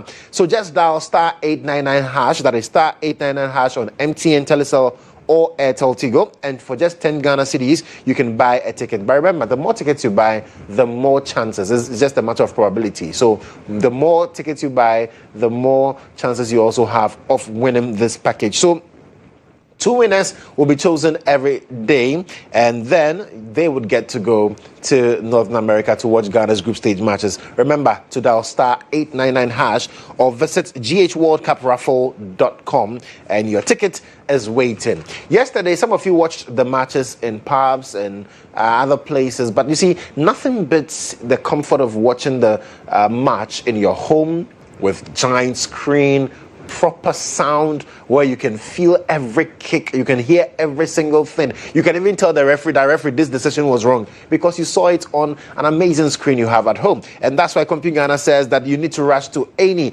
of their showrooms now, because this is the time to buy your crystal clear TVs, sound bars, home theaters, smartphones, laptops, projectors, and more at unbeatable prices. Now listen, it's not just a discount sale. That's what I need to tell you. It's a chance to win a 100-inch smart TV, a 4K smart TV, cash, laptops, phones, and many amazing prizes. And you can also get to win 1,000 Ghana cedis when you spend. We can win all of these things by just spending 1,000 Ghana cedis at any Compute Ghana showroom. So locate their showrooms now, or call 0302-752020 or WhatsApp 0243-143-143.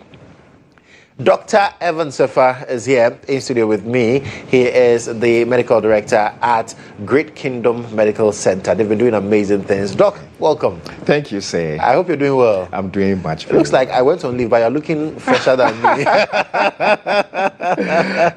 how have things been at Great Kingdom Medical Center? Oh, very well. We are inching on. Yeah, we are seeing much improvement in our services, and then patient success stories are increasing day in, day out. Wow. So we are very much happy with what we are doing and what we are doing for the people of Ghana. Fantastic. Yeah. And I know over the last couple of months, you've been doing various screening exercises. Yes. You've been looking at people's dental health, oral health. Yes. You've been doing all manner of screening exercises. But now you're focusing on cataract. Talk to me about that screening exercise. Okay, very well. As you rightly said, we are in a football period. Yeah. Everybody is ready to watch the football match. Mm-hmm. But guess what? If your sight is very poor, even with your tickets to USA or Canada to watch the match, you will not enjoy it. It will be sad though. Yes, you can't enjoy it. When you win the promo big screen, and your vision is very poor, you just hear sounds, but you can't see what is happening. So looking at what is happening, what you see, because Great Kingdom Medical Center wants to promote quality health at the preventive stage, not only looking at you getting sick and coming in. We want to promote health in a Kropon and beyond. So we looked at the trends. Some of the screening that we did, we noticed that a lot of people were coming in with cataract. Okay, and with no fault of theirs, lack of awareness or lack of financial support to get things done properly. We noticed that they are living with it and thinking that, oh, it is maybe part of life, it's part of aging. So they are just living with it. So we Great Kingdom Medical Center with the group CEO came to realize that we can help this group of people. So we believe that nobody should live with an eye problem that can be treated and even become curable.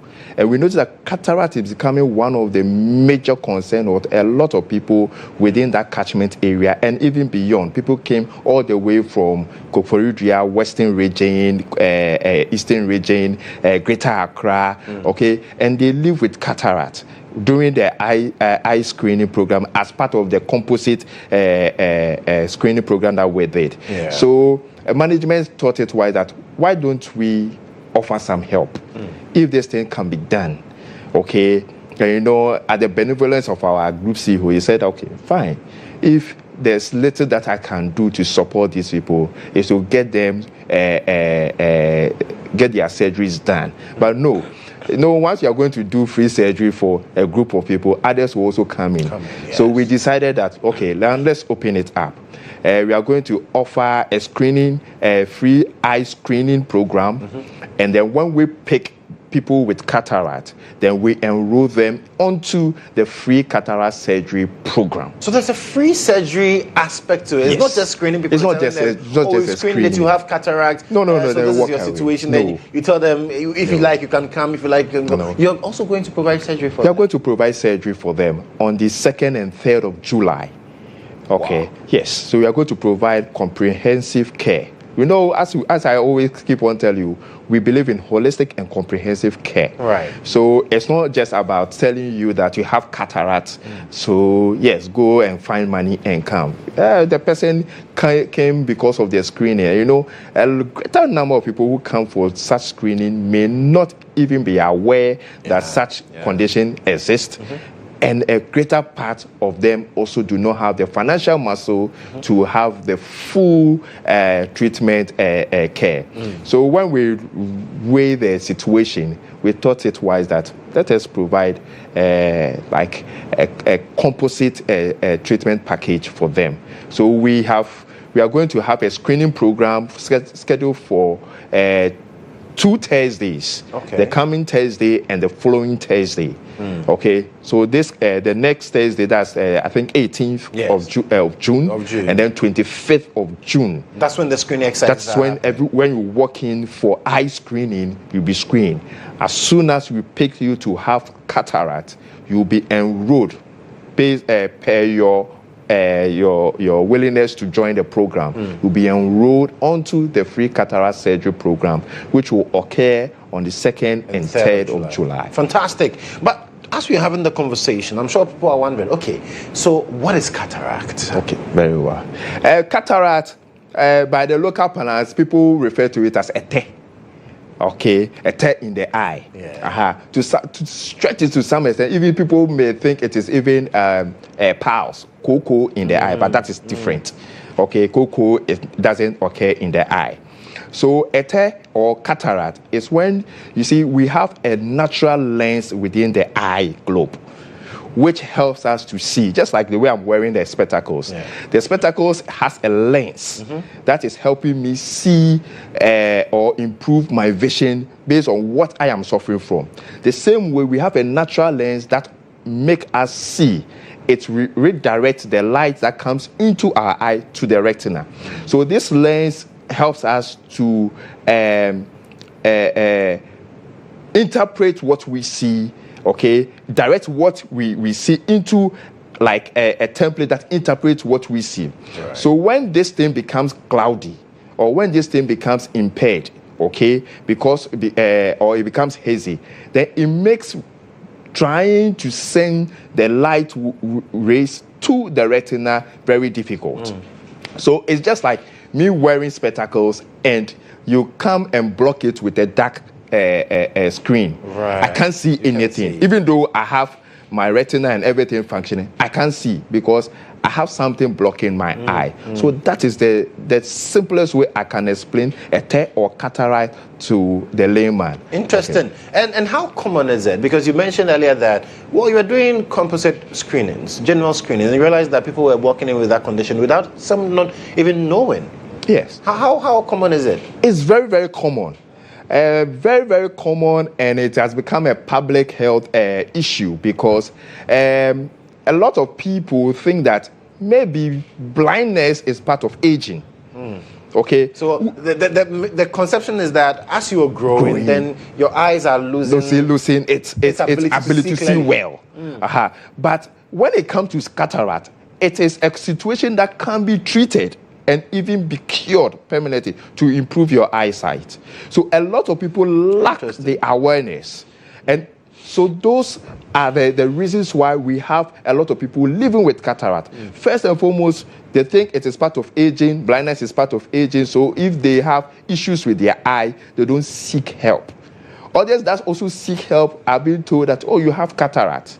Now it comes to the cost of surgery. So they don't have the financial strength to foot the bill of having this surgery being done. Then they go like, oh, then let me leave. At least I can see something, but it is not the best. It becomes hazy. It becomes cloudy. You see in patches. And then you tend to live with it. And the mind is so sharp that it now accommodates. Now you tend to like... it becomes a new normal. New normal, certainly. Wow. And then you become... So the very first time you do a cataract surgery for someone who has lived with cataract for a very long time, and they see things for the first time, they say, look, this is a miracle. So all these things were happening. My house looked like this.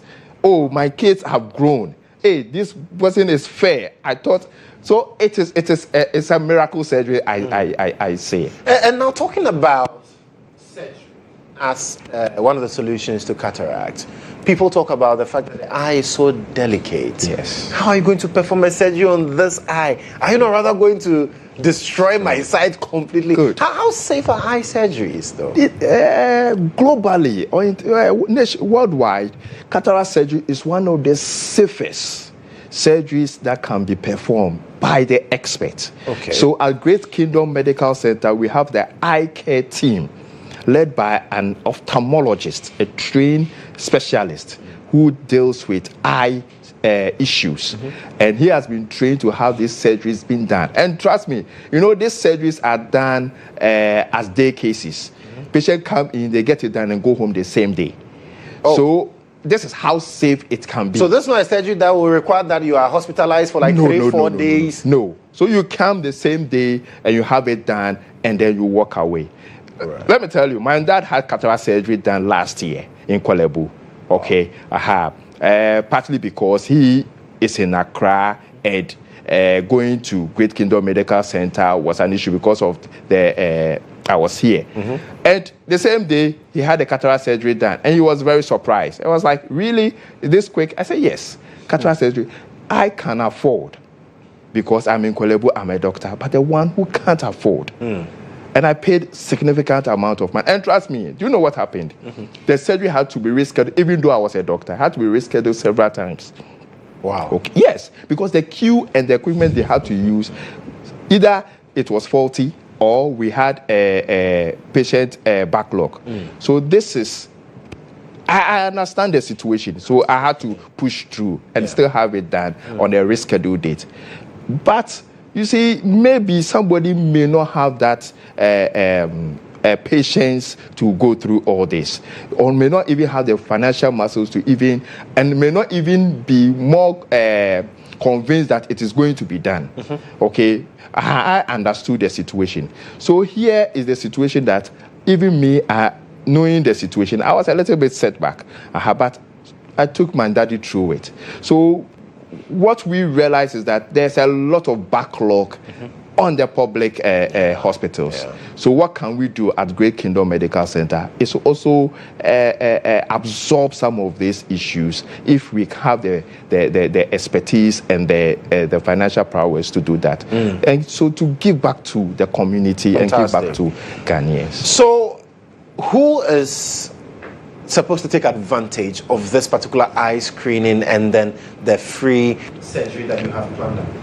Very well. Everybody having issue with your eyesight, okay? If you have challenges with your eyesight, it is a free eye screening program, okay? It's a free eye screening program. So anybody with challenges with their eye should take advantage of this. However, if it is for cataract that you are suffering from your eye issues, we are going to absorb the surgery. So anybody, especially our old folks, our parents, our grandparents, should take advantage of this. Right. Okay. So, for those of you who think your eyes are good, until you go through the examination, you notice that you have challenges. I remember I had when I was trying to renew my license, I had to do an eye test. Like, hey, I thought my eyes were super. Yes. Only to realize that sometimes it can deceive you. So even if you think your eyes are super, please take advantage of this particular screening exercise and then get to know for yourself. Sometimes when you've not got tested, you feel that you're good until you go through the testing process and realize that hey, you are not as good as you thought. A lot of people do not want to take care of their eye. Yeah. I always say that I'm yet to see a greater number of commercial drivers wearing spectacles. So does it mean that they all have very good eyesight? Yeah. If you've taken notice, a lot of the commercial drivers do not wear spectacles. Now that you've mentioned it, I'm beginning to realize it. Yes. Does it mean that over 90% of them have very good eyesight? It's because they think that, I can see the road. Yeah. But if you look, the private cars, you could say about 70% of people using private cars are wearing spectacles. Because they think that, but so this is an opportunity for anybody, especially the commercial drivers and transport owners, should take advantage and let their workers go through this eye examination. Doc, run me through the dates again when we are starting the testing, when surgery is also happening. We are having a free eye screening on every Thursday. Beginning next week Thursday on the 18th of June. Right. And then the following Thursday, the 25th of June. Absolutely. Then we will screen and then we will make certain diagnoses. But once you are diagnosed of having cataract, then you will be enrolled in the free cataract surgery program, which will be held on 2 days, because we're expecting greater number of people coming in on the 2nd and on the 3rd of July.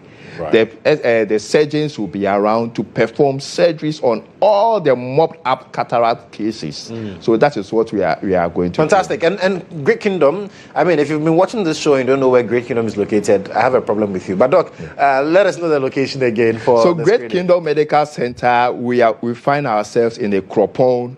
Just when you go beyond Ebri, we are at a Cropon Ridge. We share a wall with Great Kingdom Real Estate, and then we are about 5 to 7 minutes drive from Tetekwashi Memorial Hospital. Right. So you will just find us over there, and then we are one of the biggest private hospitals in a Cropon Ridge. So you know what? When you get to a Cropon, just ask of the best hospital. The best hospital, yes. The best hospital in town. All right, Doc, thank you so much for coming. Thank Dr. you so Mensah, he is the medical director at Great Kingdom Medical Center. And remember, on the 18th and 25th, we're screening for eye. And then on the 2nd and 3rd of July, once you're diagnosed to have cataract and you're willing, you'll be enrolled into the program. And then you have free cataract surgery happening at Great Kingdom Medical Center. Thank you so much, Doc, for coming. I'm sure we'll speak next week again. Yes, sir. This. All right, so we'll take a breather and we'll be right back.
So you need to take your time and stay with me because I've got the right man to help us appreciate exactly what all that is all about. I have the General Administrator of the Radiant Place, Reverend Clement Owusu Kwache. Reverend, welcome. Thank you very much, my brother. Nice to have you this morning. Nice to be here as well. Absolutely. So talking about the Fixer 2026, what is it all about? Yeah, so first of all, let me greet our founder and general overseer, Apostle Emmanuel Inkum, and all the pastors and the members of the Radiant Place. So the Fixer is a yearly program. So far, we've had 7 editions. Wow. This year actually is the 8th edition. And it was born out of a clarion call that Jesus gave in the book of Matthew chapter 11, verse 28, where he said that, come to me, all those of you who are weary and burdened, and I will give you rest. You know, life, we go through storms and challenges in life that sometimes we try with our own might, strength, connections, and all that to be able to fix them. But sometimes you realize that the more you try with your own strength, with your own connections to fix the things that, the challenges that you're going through life, sometimes the more it becomes worse. You know, so the Fixer who represent Jesus, what we are saying is that if you are going through life, if you are burdened, if you are yoked, like Jesus said in Matthew 11:28, come to him, the Fixer, because he, as the creator, he has the power, he has the know-how and the ability to put the pieces of your life back together. You know, because, for instance, it is the manufacturer of every product that knows how to best fix the product. Absolutely. And if as humans, if we believe that God is our creator, then if there is anything that is not going on well in our lives, be it spiritually, mentally, physically, even financially, the onus lies on us to go back to the creator. The Father, I am here. You are the one who made me. Yeah. You know who I am. You know the best thing for me. Fix me. That is what the Fixer is about. Oh, Yes. that's so enlightening. But in the 7 editions you've had so far, what has been the experience? I mean, it's been massive. It's been overflow. I mean, every year the Fixer comes in different forms, different dimensions. Mostly our father, Apostle Emmanuel Inkum, he's mostly the guest preacher or the guest speaker. Yeah. That is somebody who has been preaching the word of God for over 30 years. He's traveled to close to 60 countries. With so much clarity. With so much happening, you know, miracles, signs and wonders. Every year, the word of God is preached, miracles take place, healings, signs take place, people are blessed, burdens are lifted off the shoulders of people. So the Fixer, it is always the place to be every year in the month of July. That is where we normally do it. Okay. And believe you me, anybody who has ever stepped there for the past 7 years, they will always give you a testimony that indeed, when they met the Fixer, Jesus Christ, he really fixed their lives. So the focus of the Fixer is on Jesus? It's on Jesus. Nothing else? The ultimate Fixer. Not on man, not on what anybody can do. It's just on the ultimate Fixer, the Savior of the world, Christ Jesus. He is the ultimate Fixer. You mentioned that it happens in July. This year's edition, I want to believe, is also happening in July. Exactly. So talk to me about the dates, where it's happening, and who is expected to show up. Yes, so the date is from Monday, the 13th of July, to Sunday, the 19th of July, 2026, of course. And it is happening live at the Grace City Auditorium of the Radiant Place. We are located on the premises of Apenkwa Total Fueling Station. Up there. Yeah, directly opposite the Tesano Papaya, just before you get to the Chimota overhead.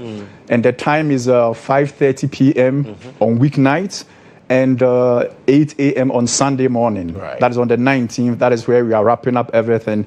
We are inviting everybody. We are inviting Christians, non-Christians, everybody from all walks of life. Now, Radiant Place, we have branches all across the country. Right. This is one of our flagship programs where all our branches come to meet just so that Jesus, the Savior, ultimately will fix our lives. Well, Reverend, I want you to look into this camera, address Ghanaians, and tell them why they cannot afford to miss the Fixer from the 13th to the 19th of July.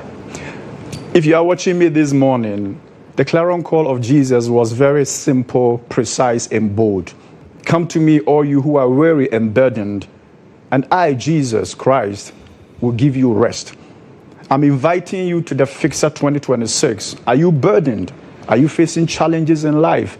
Have you tried to put the scattered pieces of your life together, and there seem to be no way, no fixing in sight? This morning, I want to introduce you to the ultimate fixer, Christ Jesus. There is none like him.